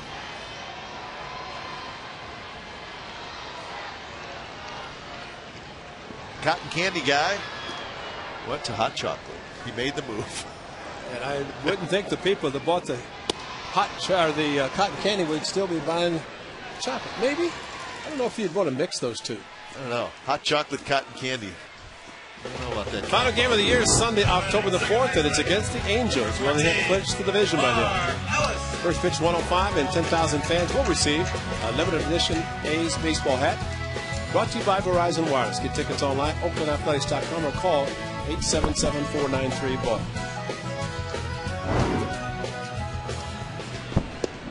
If the Angels haven't clinched the division by the last day of the season, something is wrong. We got a story. You know who's happy? The Texas Rangers. And they'll be pulling for the A's. Ron Washington. It'll be the greatest story ever. And in 2007, the Rockies were saying the same thing. And they ended up winning. Washington in his third season, a 82 win season so far. Marcellus hits a line drive. Murphy coming in left field, and he cannot get it. And Marcellus is going to end up at second base. So that's a double. And double. Another ill-advised dive. First baseman. He was doing it last night in right field and ball off the end of the bat. Murphy got a late jump on the ball, then tried to backhand it. Missed it completely. So Marcellus a 2-strike, 2-out double. A gift. Second double for Ellie tonight. 23 now on the year for Marcellus.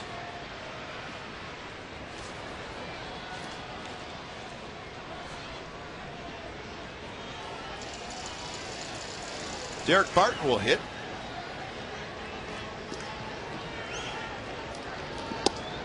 This pitch stays a bit high. All the games are final in the American League, except obviously this one.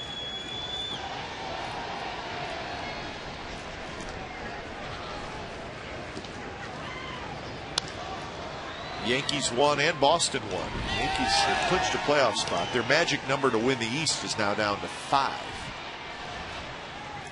Detroit won, Minnesota won, so that lead remains 2.5 in the Central for Detroit.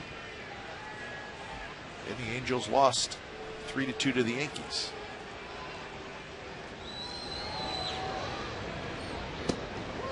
Strike called 1-2. Tampa Bay beat Seattle 5-4.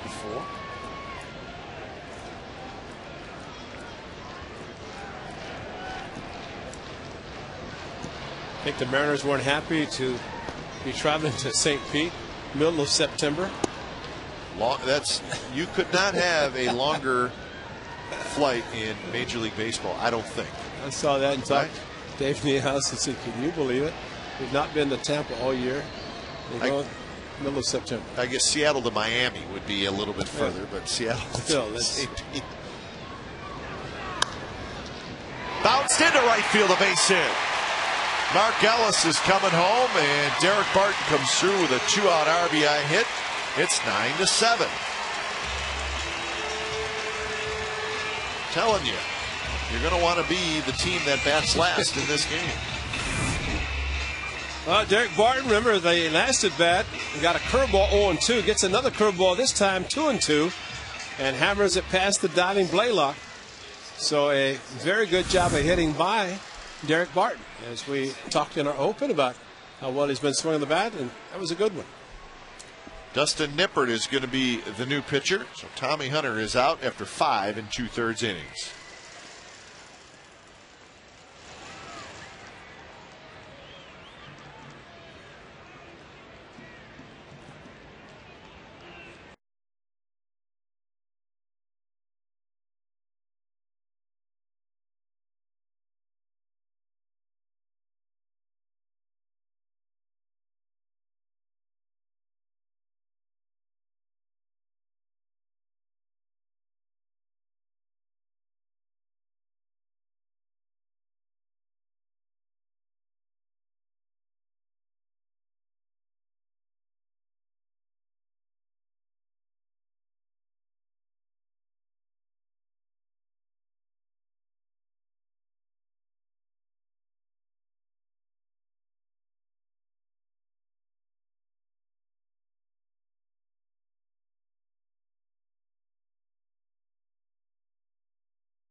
definition, you're getting a pregame show, you're going to get a postgame show after every game.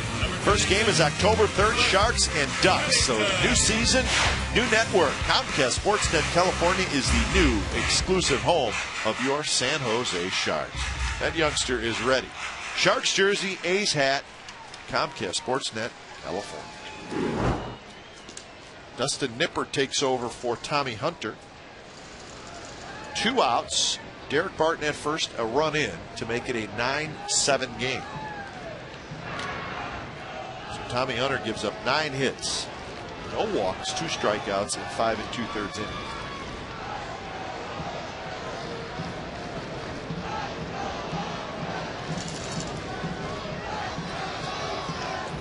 Cliff Pennington had a big hit in this game, a 2-run single in the 4th.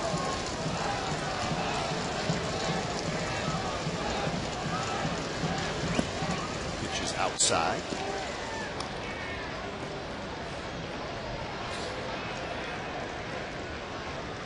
Pennington's hit came with 2 outs. Gave the A's a 5-4 lead at the time.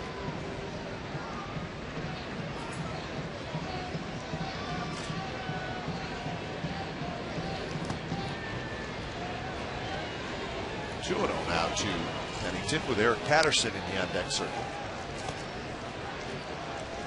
Tommy Hunter has to just hope his bullpen can hold the lead. The A's have other ideas. 79 pitches for the right-hander.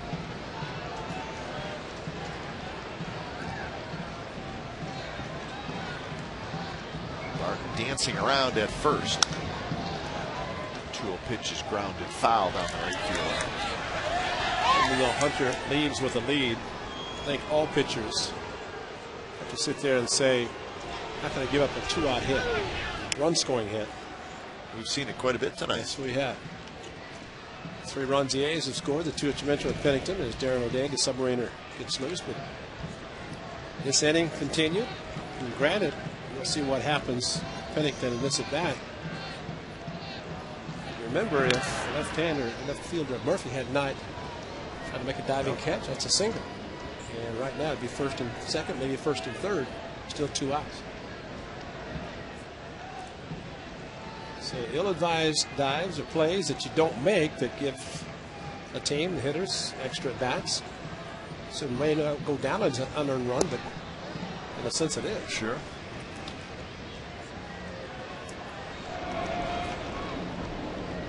Malone and Breslow.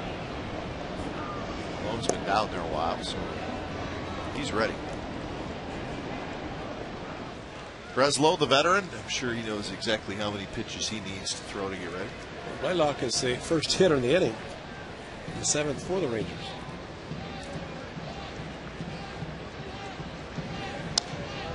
Another foul ball by Pennington.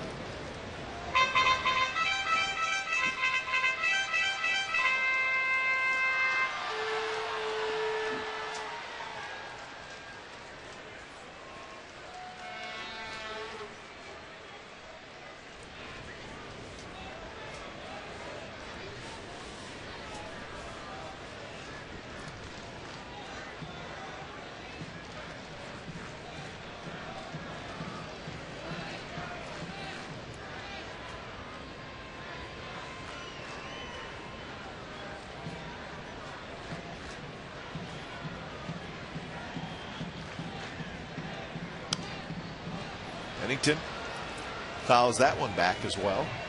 How about this shot? The veteran Nomar Garcia Parr and Gio Gonzalez. You got a veteran hitter and a pitcher. I think Gio's not soaking it in.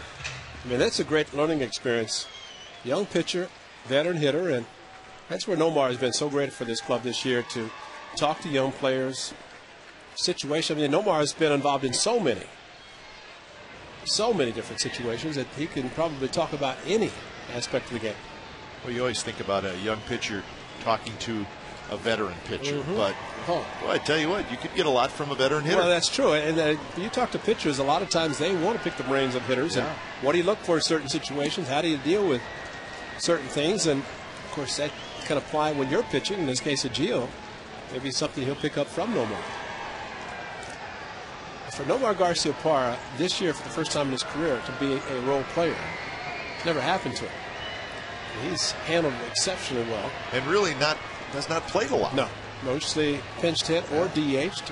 Occasionally played at first base, but he has been a true professional this year. 3-2 pitch is hit hard on the ground to Vizquel. And that will do it. A run for the A's here in the bottom of the 6th. We'll head to the 7th inning. It's a 9-7 Ranger lead.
Giants recaps. 49ers this Sunday. They'll be in Minnesota to take on the Vikings. Javid Best and the Cal Bears.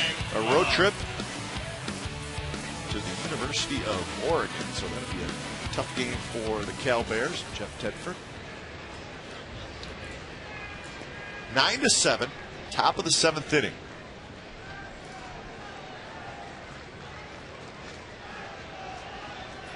Hank Blaylock will lead things off, followed by Cruz and then Davis against John Malone.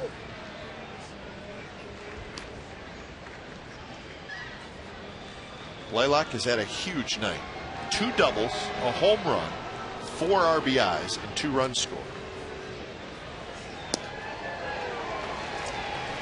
And the A's are trying to retire him for the first time. John Malone on Sunday against the Indians. A couple of innings of work. And he's won that game 11-4. Blaylock, did he hold up? No, foul tip. Suzuki caught it, and that's a strikeout. Ron Washington coming quickly out of the dugout. Mike Riley called it a foul tip. Yeah, and he could have heard it, or had to have heard it. Could have been a tick off of the catcher's mitt. Blaylock held up his swing. I don't think he hit it, Ray. Watch. Oh yeah. And Blaylock holding his bat. You ever see a guy hold his bat that long? Wow. Now batting, number 17, Nelson Cruz. Just a bit missed. It just about 12 to 15 inches. Just had the air guitar on the Diamond Vision. That was an air strikeout. Wow. Thank you, Mike Riley.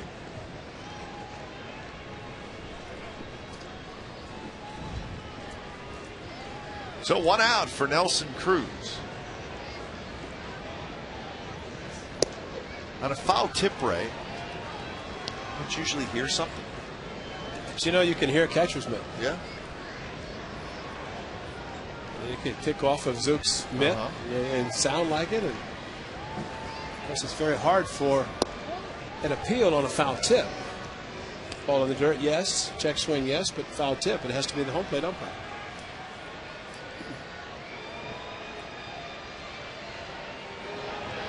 So 1-1 to Nelson Cruz.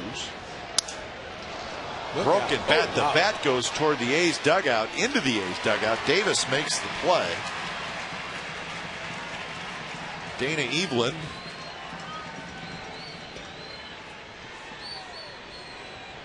Well, there's a few smiles, so hopefully everybody's okay. Well, as much distance as there is between the dugout and home plate, if you're paying attention, you should be able to get out of the way.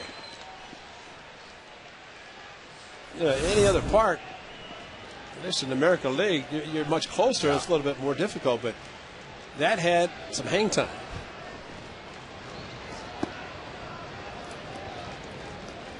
Obviously no screens in front of the A's dugout. Because it is so far. It is so far. Yeah, that's the biggest thing.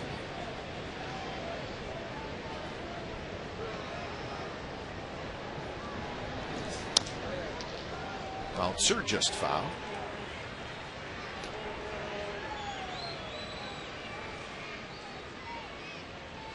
Chris Davis is 0 for 3.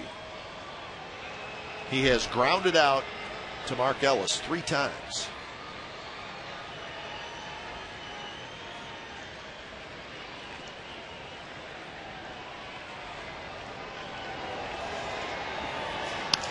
And he lines that one to left, and that'll fall for a base hit in front of Patterson. He's going to have to find a way to shut down the Rangers and get the third out. 2 quick outs in innings, but the inning just continues. Pitch up a little bit.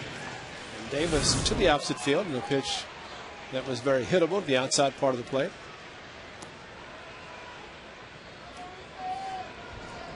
So 11 hits now for the Athletics. Or 11 hits, excuse me, for the Texas Rangers. And here's Ivan Rodriguez. He does not have a hit tonight. He is grounded out to short twice and hit a fly ball to right field. He shoots this one to right field. Sweeney's there. Side retired. A 2-out hit by Davis. Nothing else against John Malone. 7th inning stretch coming up. 9-7 Texas.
RBIs, including that home run. That was in the 4th inning, his 25th of the year. Well, the A's came back. They scored 5 times in the 4th inning. Cliff Pennington with a 2-out, 2-run single that would give the A's the lead. Then right back came the Texas Rangers as they would score 4 in the top of the 5th. So it's been a wild game here at the Coliseum as we head to the bottom of the 7th inning. 9-11-0 for Texas. 7-9-3 for the Athletics. AT&T, the nation's fastest 3G network. AT&T, your world delivered.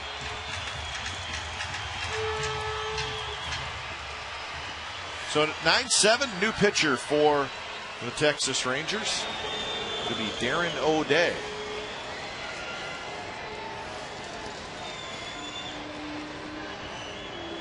O'Day having a very good year for Texas.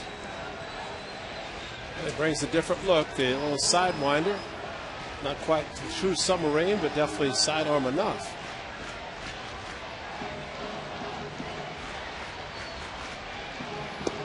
Faces Patterson, Kennedy, and Davis.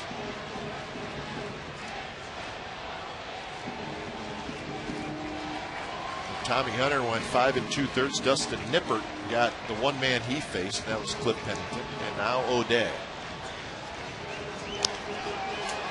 And that's going to be into center field. The base hit. Eric Patterson got jammed a little bit, but was able to fight it off and get it into center field. So Patterson, who homered in the 5th, singles here in the 7th to lead things off.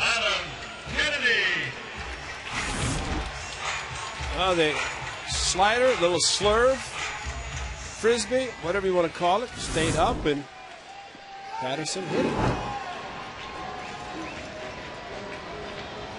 So 21 hits in the game combined, along with the 16 combined runs. We're just in the 7th. Kennedy hits one high to left. Murphy goes back. He's got it.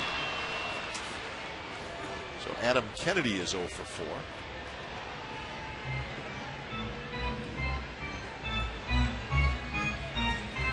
And that'll bring up Rajai Davis.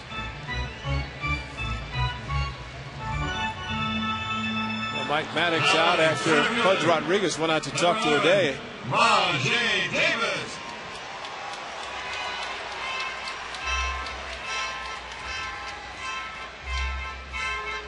I think this is more coming from Pudge Rodriguez than O'Day. Rodriguez went out, and Pudge put his hands on his shoulders and giving him a veteran talk.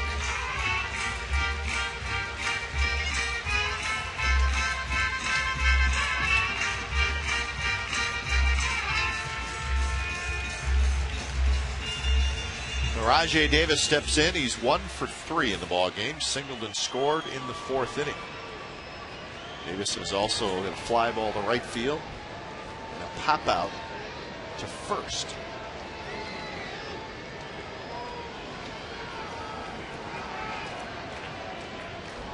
On deck is Ryan Sweeney.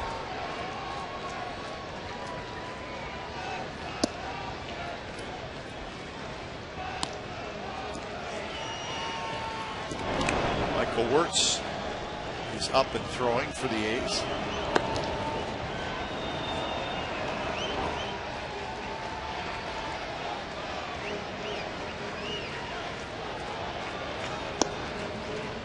Patterson, a good base stealer.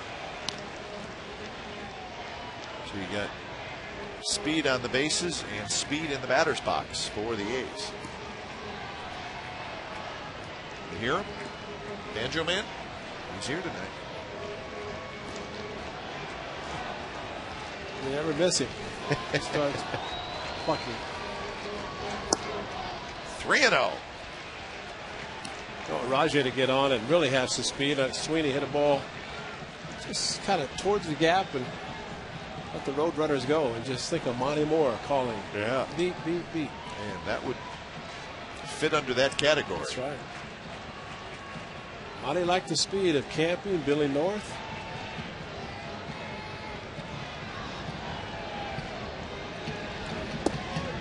The 3-0 pitch is in first strike.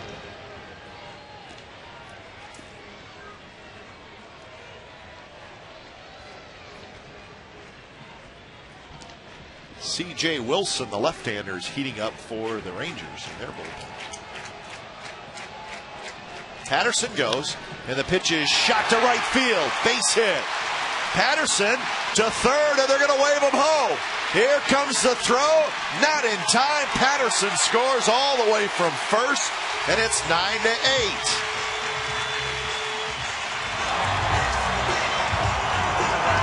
Well, that's a great shot. When you see that with a runner running, there is no way in the world you're going to throw him out. Rajai Davis going out ball with Patterson running, and once the ball got past Blaylock, didn't even go to the wall. And that's what speed does. Pick up the ball, see that it's the outfield, and turn on the afterburners. And Mike Gallego, knowing the speed, knowing where the ball was hit, and just keep him going. They didn't have to slide. So it's now a 9-8 game, and C.J. Wilson is coming in the game. We'll be back. Now pitching for Texas, number 36, C.J. Wilson.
Post-game live show. C.J. Wilson is the new pitcher for the Texas Rangers. So Darren O'Day faces 3 hitters. 2 of them get hits and a run for the A's. So with 1 out and Rajay Davis at second, Ryan Sweeney steps in. 69th appearance for the left-hander, who is sometimes closer. He is 14 for 18 in opportunities. Just in the 7th inning, got a chance to blow one. Did not pitch long enough to get one. Lefties hitting 200 against C.J. Wilson. And that's hit off the glove of Davis. Rajay Davis will run right by to third, and Sweeney's aboard. Chris Davis is hurt. It's going to be a base hit for Sweeney.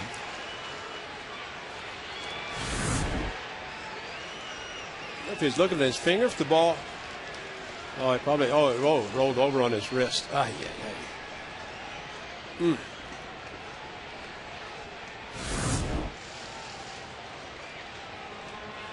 really, Ray, I mean, not to add insult to injury, but a ball he really should have caught. Yeah, exactly. In fact, it kind of hard to see how he didn't catch it. Well, and probably not even have to leave his feet. Not at all.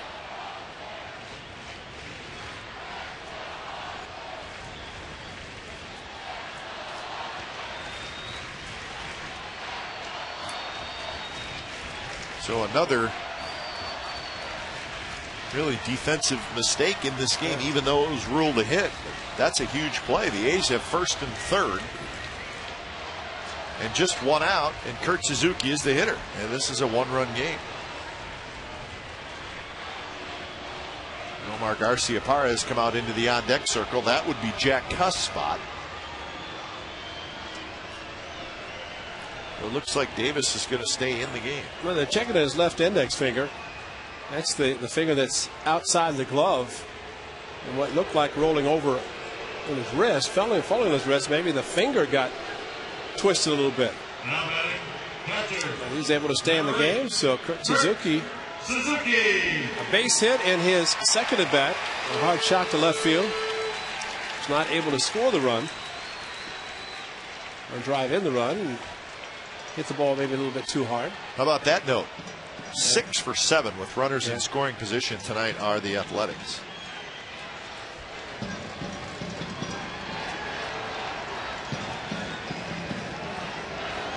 First pitch to Suzuki is called a strike, I believe. I thought he called it a strike. I did too, but it looked like Suzuki blocked Mike Riley as he made whatever call it was. They put a ball on the board, but the way Pudge caught it, looked like it was maybe a strike. And you know what? I think the A's dugout was asking Riley, did you call it a ball or a strike? Inside. No, it is 1-1. Yeah, he did call it a strike. Yeah. Yeah. Well, again, the credit we've talked so often about umpires watching the ball cross the plate, not the way the catcher catches it. And Pudge was set up inside with a slider from Wilson that was left outside.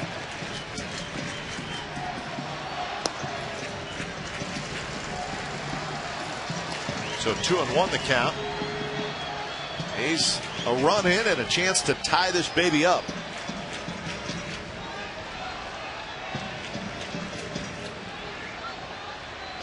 Kurt Suzuki likes the right side of the infield and the outfield, and he's got a very, very large gap to shoot to. He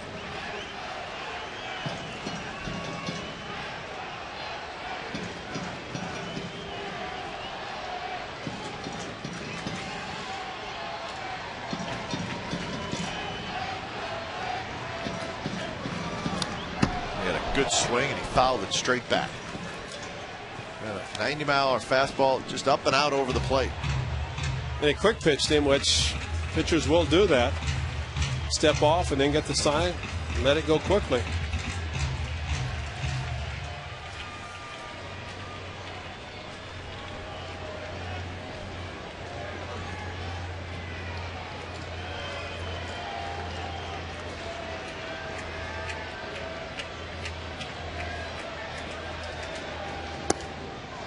Take by Suzuki, and now a full count.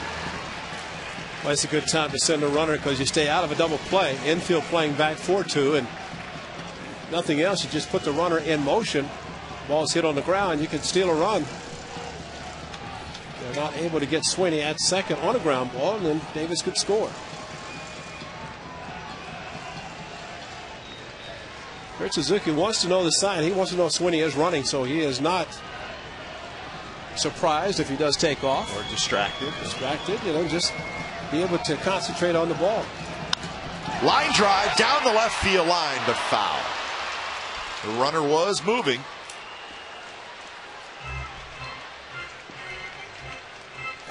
It says it all. If you can read lips, Zook just said it all. It's all right. He's got another chance.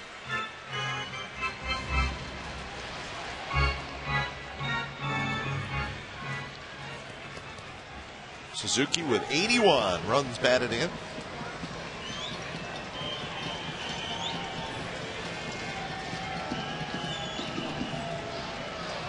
Another 3-2. Sweeney not running this time. Swing and a miss. He struck him out. That's the second out here in the seventh. Great challenge with a fastball and a pretty good pitch to go to right field. Number 5, Nomar Garciaparra.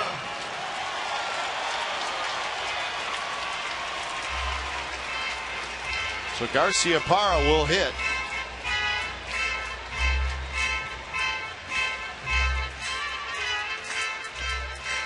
Well, maybe what Gio was talking to Nomar about, Gio being a left-handed pitcher, talking about pitching to the veteran. Maybe that's something that helped Nomar as he's facing the left-hander Wilson. Gio a little animated in his conversation with Nomar about pitching.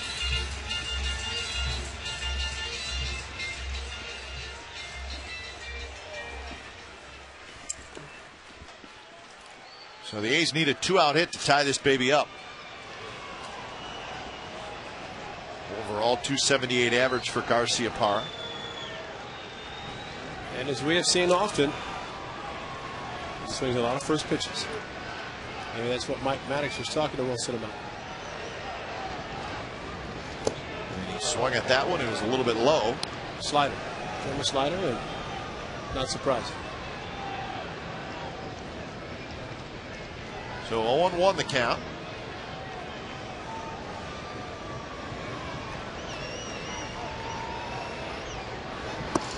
And now 0-2. Now he's loose.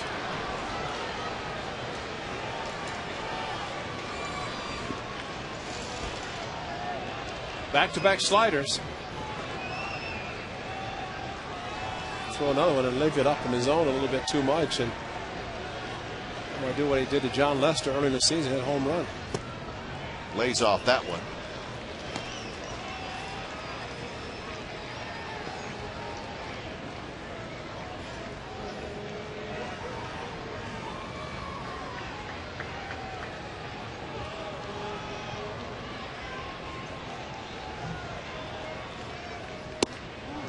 Good take there. High fastball. Talked about it last night, Ray, changing the sight lines, and that was a perfect example right there. Wilson said, I'm going to try going upstairs with a pitch. And he almost got Nomar to chase it. And he figured he'd have to come back with another slider here. So go down in the strike zone. Down out of the strike zone. Rally cap in the 7th.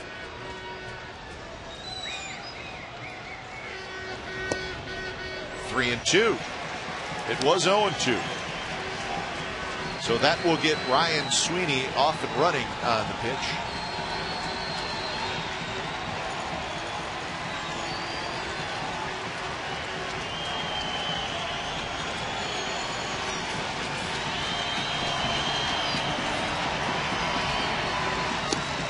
Breaking pitch, got him looking. So a couple of big strikeouts by C.J. Wilson. The A's get one, and they strand a pair. 9-8 after 7.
Jack Daniel's Tennessee Whiskey, please drink responsibly. Omar Vizquel to lead it off, 9-8 in the top of the 8th inning. Rangers over the Athletics in Game 3 of the 4-game series. Series will wrap up tomorrow, 12:35 first pitch. Radio only.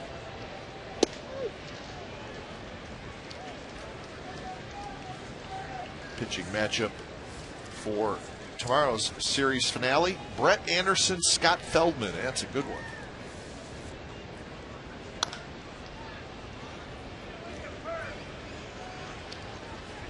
Michael Wirtz, appearance number 71 on the year, 2.80. He wants 100 strikeouts, and he's got a decent chance of getting it. I don't think there's any doubt. A's will have 10 games left after this one.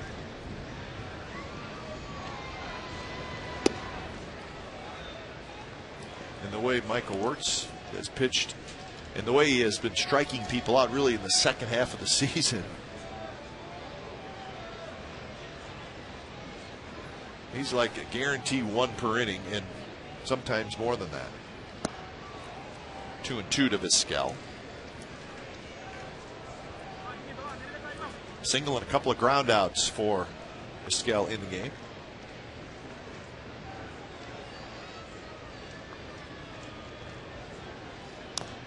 Just gets a piece of that one. I think Omar's a very tough hitter to strike out. He will definitely, in most cases, find a way to make contact.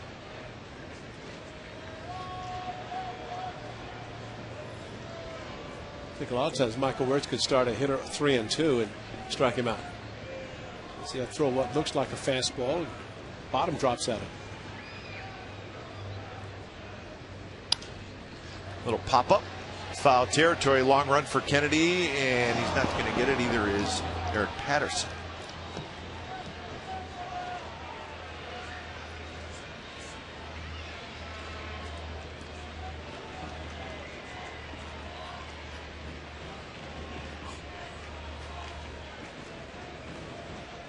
Bourbon will be next, and then Elvis Andrus.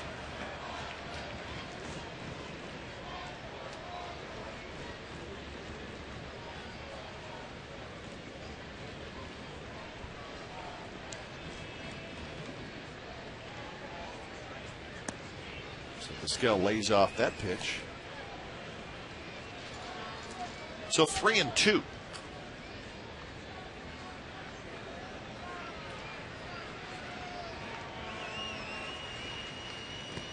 And the walk. So Wirtz shows a little frustration as he walks the leadoff man.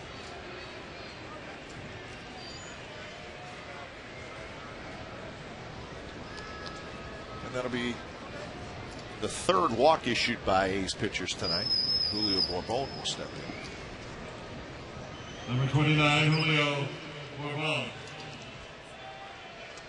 Looking at the National League scoreboard, the St. Louis Cardinals, who are very close to clinching the National League Central. Cardinals lost today, but so did the 2nd place Chicago Cubs. So the Cardinals' magic number is 1, which basically means they're guaranteed a tie. Yeah.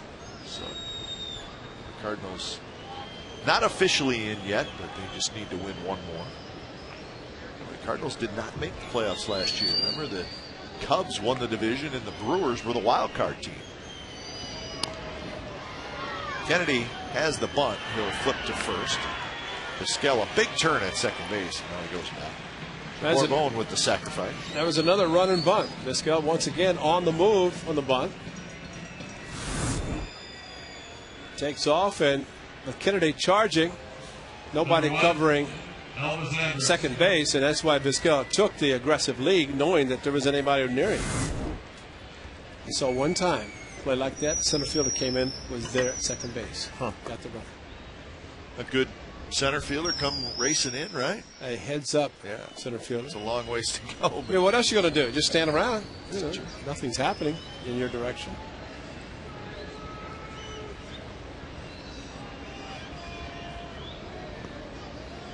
You know, talking about the Yankees clinching a playoff. You figure the Cardinals leading, but the Rockies, there's 3 behind them in the win column, 3 in the loss. So you might think, well, it's guaranteed a wild card at least, but that's a difference with the Yankees at 96 wins, and the closest for them are the Angels at 90. And how about the Atlanta Braves? Yes. They have snuck into it, believe it or not. The Braves won again. They have won 12 out of their last 15. It's called pitching. Yeah. The Rockies lost tonight at home to San Diego 6-3. The Braves won, and the Giants are winning. So the Braves are 4 back in that wild card, so they still have a lot of work to do, but they have played themselves into the conversation, even though it's late. Andrus checked this swing, did not go, says Chuck Merriweather. Chuck, you ever going to call a check swing? Nah. Nah. Not tonight, anyway.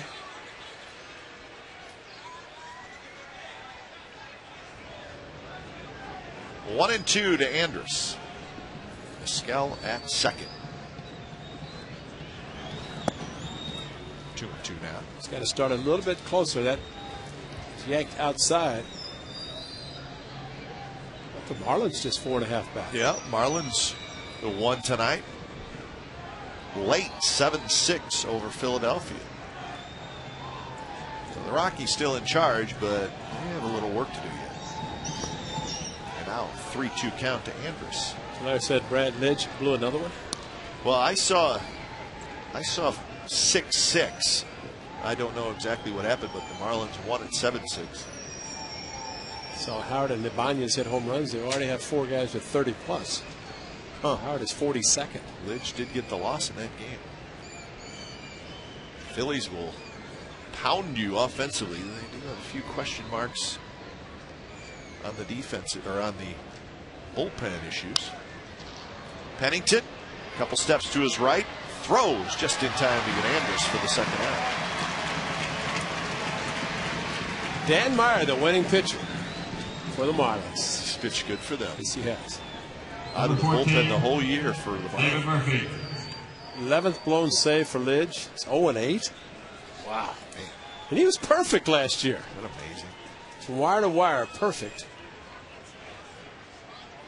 We're talking about the Braves. Bobby Cox, did you read about that? He signed a 1-year contract extension, and then he said, I'm going to retire at the end of the 2010 season. Yeah.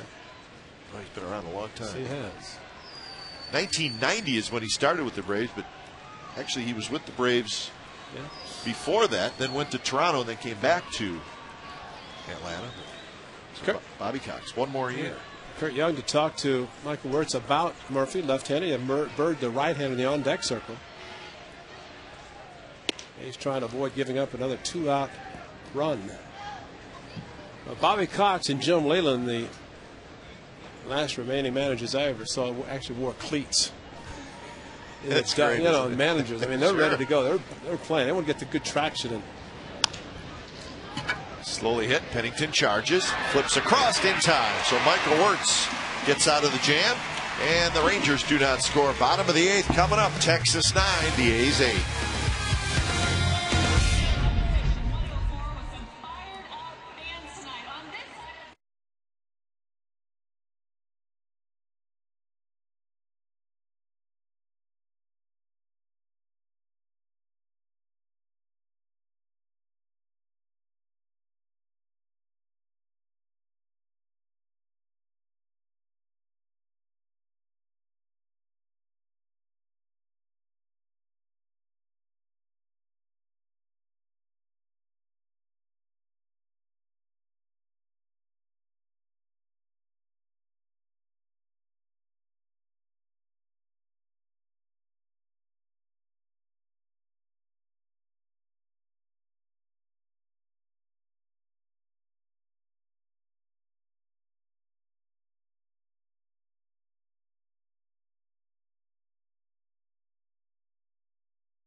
Couple of doubles tonight. He has scored a pair of runs, and one of those doubles knocked in a run in the 5-run 4th inning. So Mark Ellis, his offensive performance tonight, the 2 doubles, is our Carl's Jr. in your face. And Mark Ellis is going to lead it off here in the bottom of the 8th inning. It's a 1-run game, 9-8, Rangers lead. So Ellis, Barton, and Pennington against C.J. Wilson. Hard slider from Wilson. Wilson got a couple of huge strikeouts. Struck out Suzuki and Garcia Parra with the tying run at 3rd. That was in the 7th.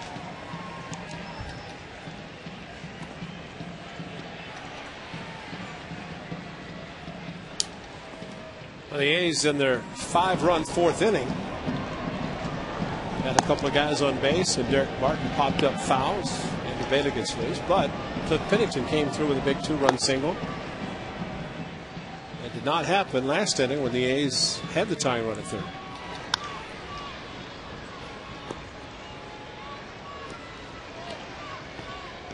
Been a lot of strange stuff in this game.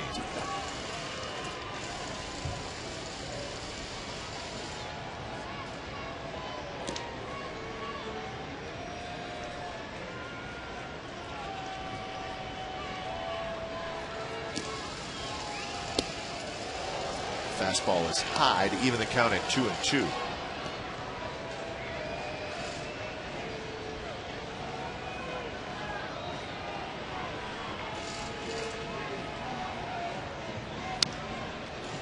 There's that slider. Wilson looks like he's throwing it a little harder tonight. He's really snapping it off, and that one ran right in on Ellis. I think what happened to Nomar last inning, 3-2.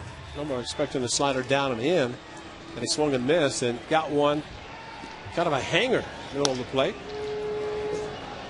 Maybe a little bit too high. Looking down in the zone and stayed up. It's funny, he threw the sliders that he threw earlier to Nomar were all down. Yeah. And then that one was up. Yeah. And probably unintentionally, but it worked out for him.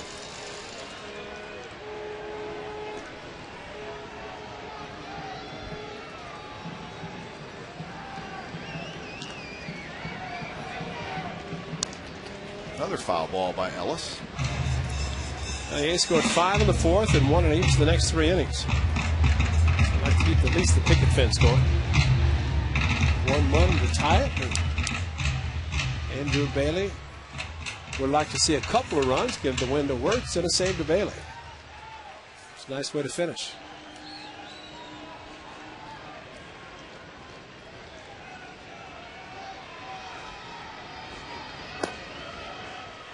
Three and two now to Ellis. Hey, the A's have 12 hits.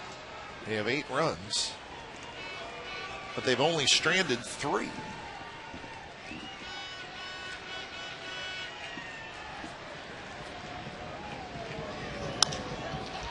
To right field, shallow, and Cruz. Did he catch it? Yes, he did. Nelson Cruz goes into a slide, and he made the play. Boy, you make a play like that on the leadoff hitter in a 1-run game. Well, he ended up going down, backhand to the ball, and then took it right off the top of the grass. Definitely a good catch. The glove momentum took him to the ground, but he definitely caught it. Popped up, showed the glove and the ball. Unlike last night when he missed it with 2 outs. So he had a chance to. Oh, wow. That hits Derek Barton.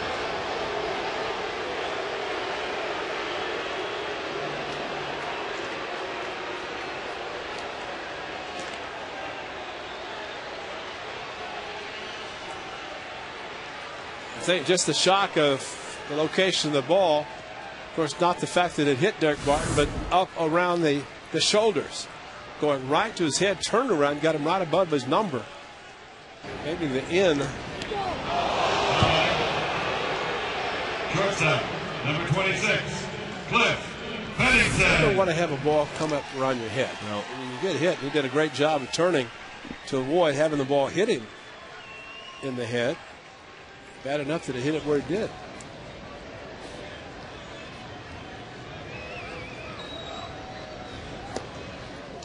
Inside to Pennington. You know, Wilson's going to get his work in tonight. He's already thrown 25 pitches. Now there is action in the Rangers bullpen. It's like FF. FF it is. Yeah. Frank Francisco.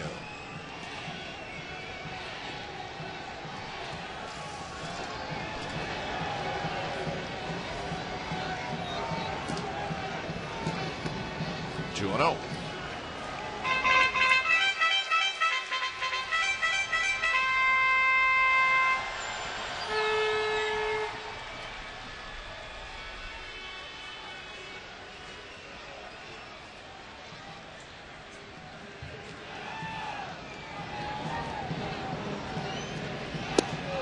That one catches the inside corner. Pennington a ground out to second. A 2-run single and another ground out to second. 1 for 3, the average at 285.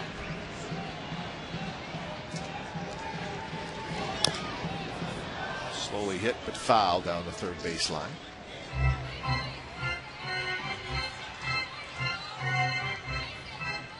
Eric Patterson in the on deck circle.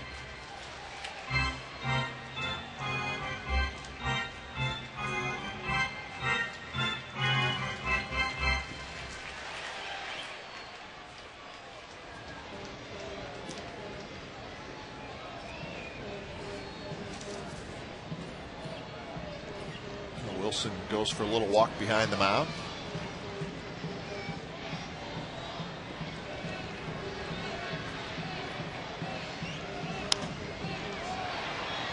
Cruz racing in. He'll get there. He makes the catch. 2 outs.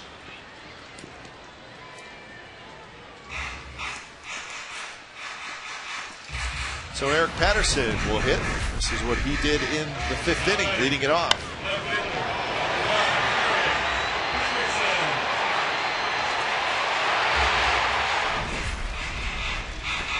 First pitch fastball.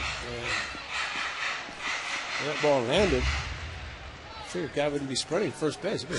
Take a little easy. That crushed it. Yeah, just his second big league homer, so maybe not quite sure.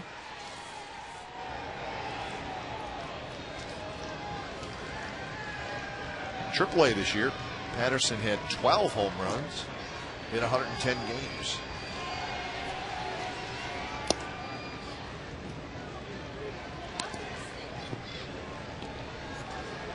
Patterson also led off the 7th with a base hit and scored a run, so he is 2 for 3.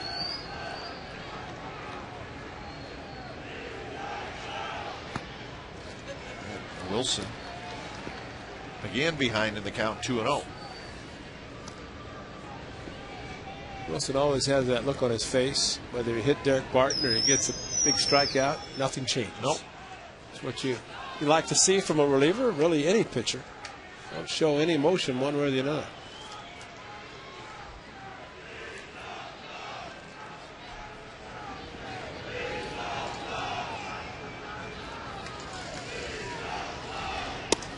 Now 3-0.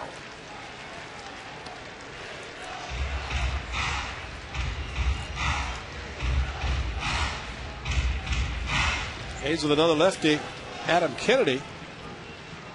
Next batter, so you'd have to think Wilson, regardless of whether Francisco's ready or not, I figured he'd stand to face Kennedy.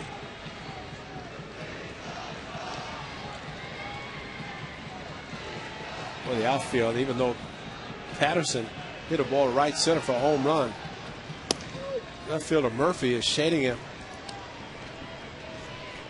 Look where he's positioned. He's over there. He's over there. Can barely see him.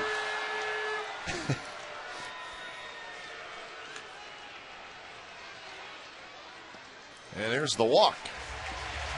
So the A's still alive here in the bottom of the 8th. Hit batter and a walk. Mike Maddox again going to talk to his lefty. Not much to say other than, guess what? You got one more batter. And turn it over to the big guy. That's the first walk issued by the Rangers in the ballgame. The one that you wouldn't expect. Nope. Left-handed pitcher, left-handed hitter.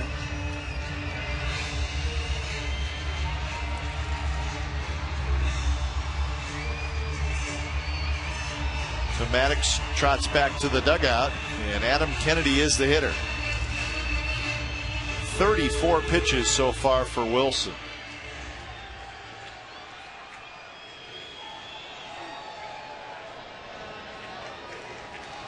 Well, Adam Kennedy is 0 for 4 and he's not seen a lot of pitches. 9 pitches and 4 at-bats. So he's due. Due for a 2-out hit to tie the game. Maybe a gap to give the A's the lead. Outside. you're right. I don't think there's any doubt. This is the last hitter for Wilson, whatever happens. Francisco, you saw him out of the bullpen. He is clearly ready to go. Swing and a miss. 1-1.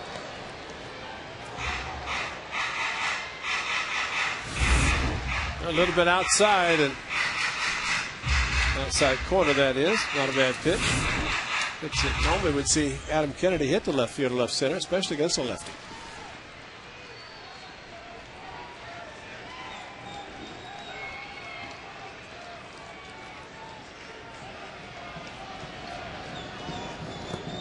Blocked by Pudge Rodriguez. Very easy to have been a wild pitch, and two runners advanced. Both runners advanced as he backhanded the ball.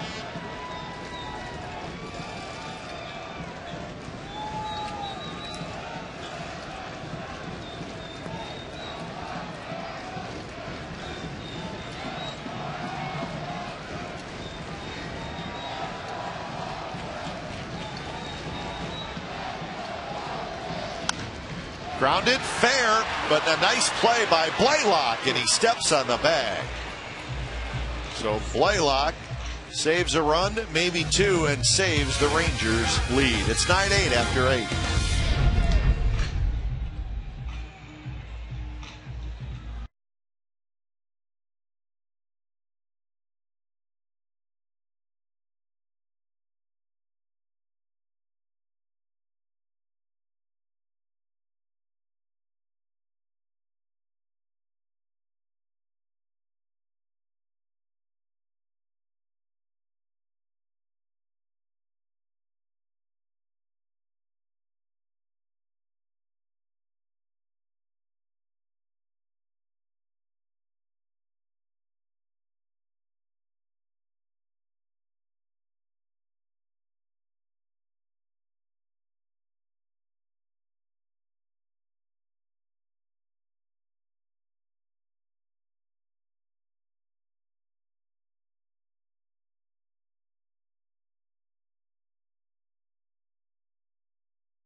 With a 9-8 lead over the Athletics.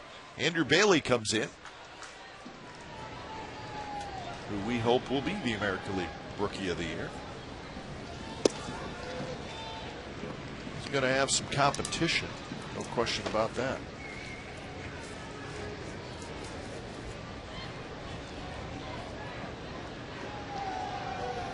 Swing and a miss by Marlon Byrd, 0-2.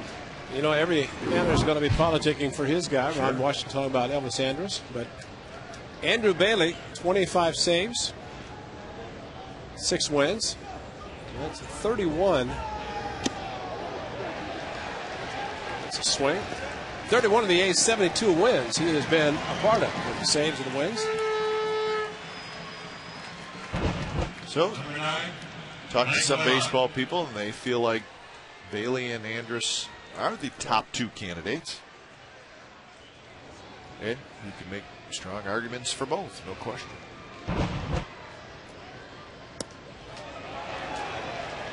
So starting pitchers who are having good years. Jeff Neiman from the Rays. Rick Porcello won tonight. Young 20-year-old. He's 14-9 on the season.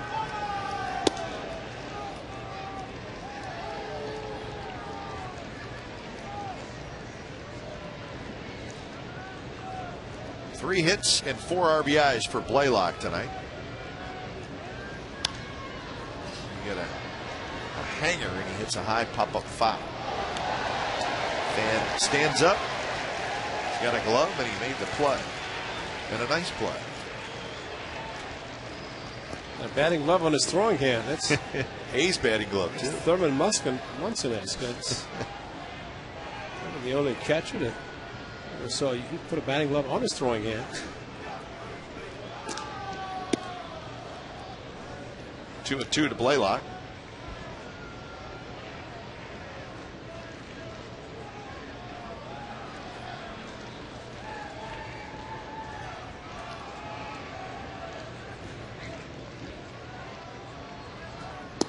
And now full count.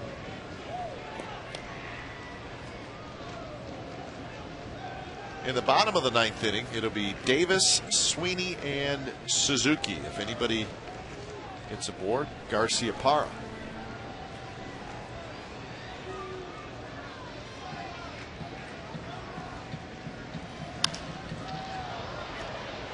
Patterson has a beat on it. 2 outs. So that'll bring up Nelson Cruz. Our next televised game will be Friday night from Anaheim. It'll be game 1 of the 3-game series, A's and Angels. A's pregame live starts at 6:30, and then the ball game at 7 o'clock. In fact, we will have all 3 games here at Comcast Sportsnet California over the weekend. So Gio Gonzalez, Jared Weaver is the pitching matchup on Friday night. Saturday, Dana Evelyn, John Lackey. That's a 6 o'clock start Saturday night. Edgar Gonzalez, Joe Saunders on Sunday. Gio Gonzalez will be looking good in high definition Friday night. Yep. From Angel Stadium in Anaheim, all the sea of red will look good in high def for those who are fortunate to have high definition, and be surprised those who don't have it by then. Good idea. Angels with an off day tomorrow. They'll host the A's over the weekend, and then these Texas Rangers will come in Monday, Tuesday, Wednesday, and Thursday. So it's a 7-game homestand for Angels. And of course, Angels will finish the season right here at the Coliseum that final weekend. 2-2 to Cruz. Swing and a miss. He struck him out. A couple of strikeouts for Bailey. Bottom of the ninth coming up. Davis, Sweeney, Suzuki. The A's need 1 to tie, 2 to go home.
$199 in cash every hour of every day in September. Visit cashcreek.com for details.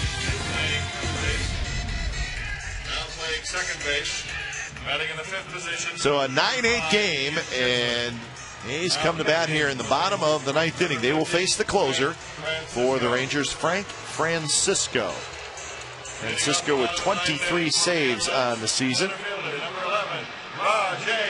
And he will face the A's 2, 3, and 4 hitters. Davis, Sweeney, and Suzuki. So here we go, bottom of the ninth.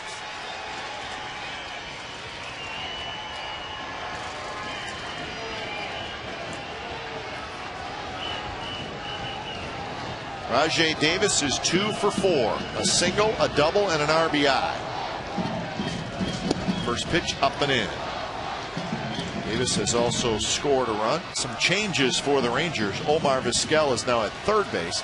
Ian Kinsler comes in the game to play second. Chris Davis goes over to first base.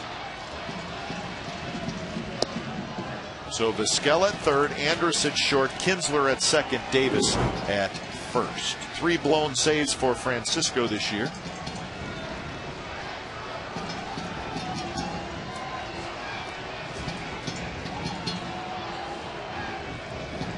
2-0 pitch is right down the heart, 2-1.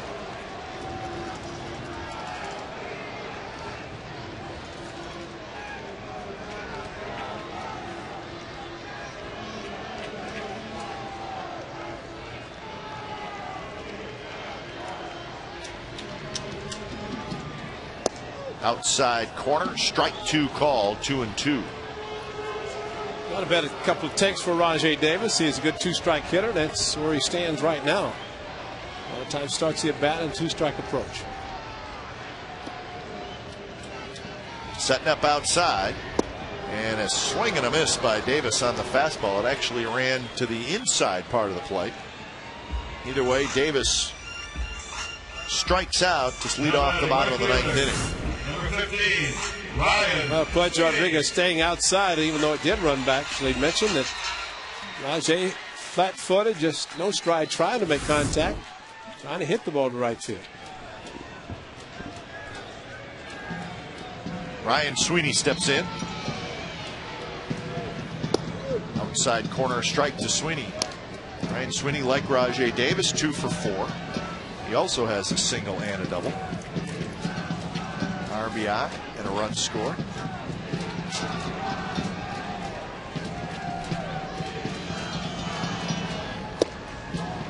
Oh, and 2.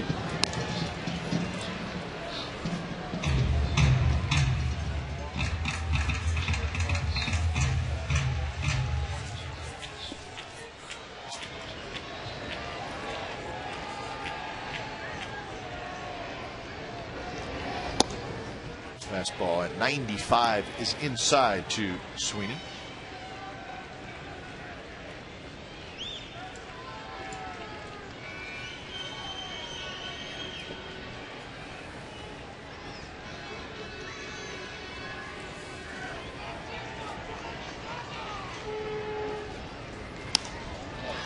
Pop up to the shortstop. Andrus is there. A couple steps onto the outfield grass, and that's the second out.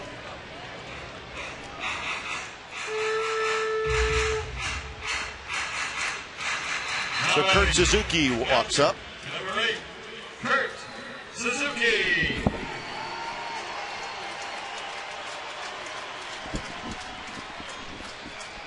So Kurt has to do everything he can to get aboard. Nomar Garcia-Parra is in the on-deck circle.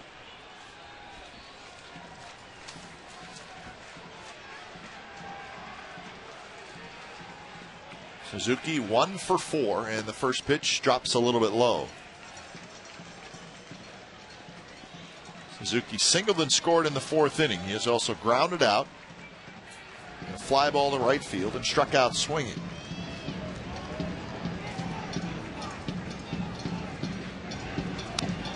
Just got a piece of that one.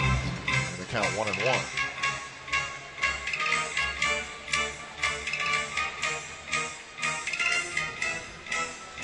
A's with 12 hits in the game. Texas with 11.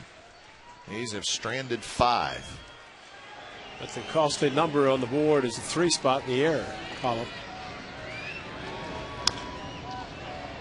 And now Kurt's behind in the count 1-2.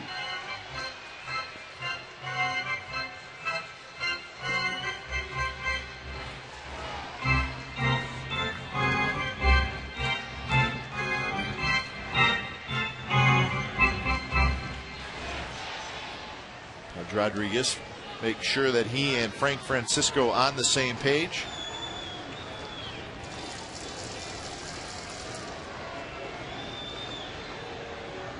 Long look in. Now he's ready. 1-2. Kurt rolls over on that one.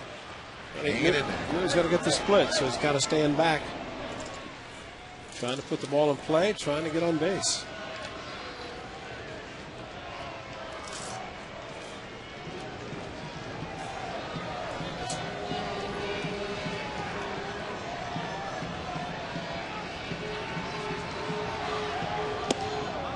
Lays off that one. 2-2.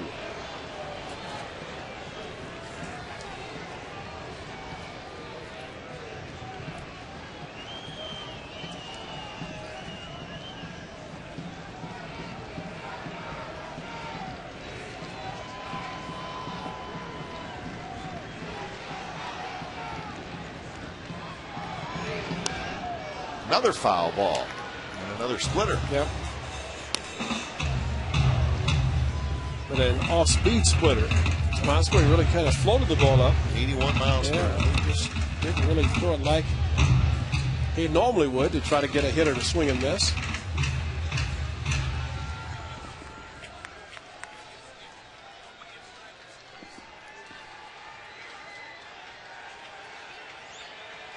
So another 2-2 from Francisco to Suzuki, and here it is. And another foul ball. We'll do it again. I remember last at bat with Kurt at the plate, first and third. Just pulled the ball foul, and read his lips with his reaction.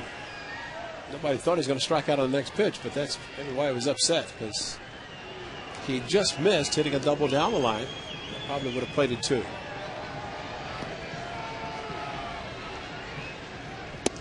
Another high fastball, and it's 3-2.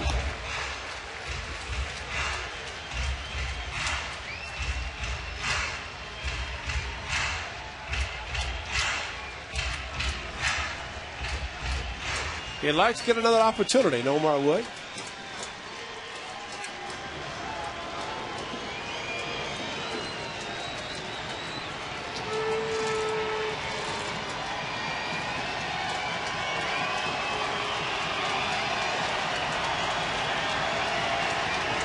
Payoff pitch. Swing and a miss. He struck him out. And that's the ball game. Francisco comes in, gets a couple of strikeouts, has a 3-up, 3-down bottom of the 9th inning, and he picks up the save. Tommy Hunter goes 5 2/3 innings, and he gets the win, his 9th of the year. So game 3 of this 4-game series goes to the Texas Rangers. They hang on to defeat the Athletics tonight. Again,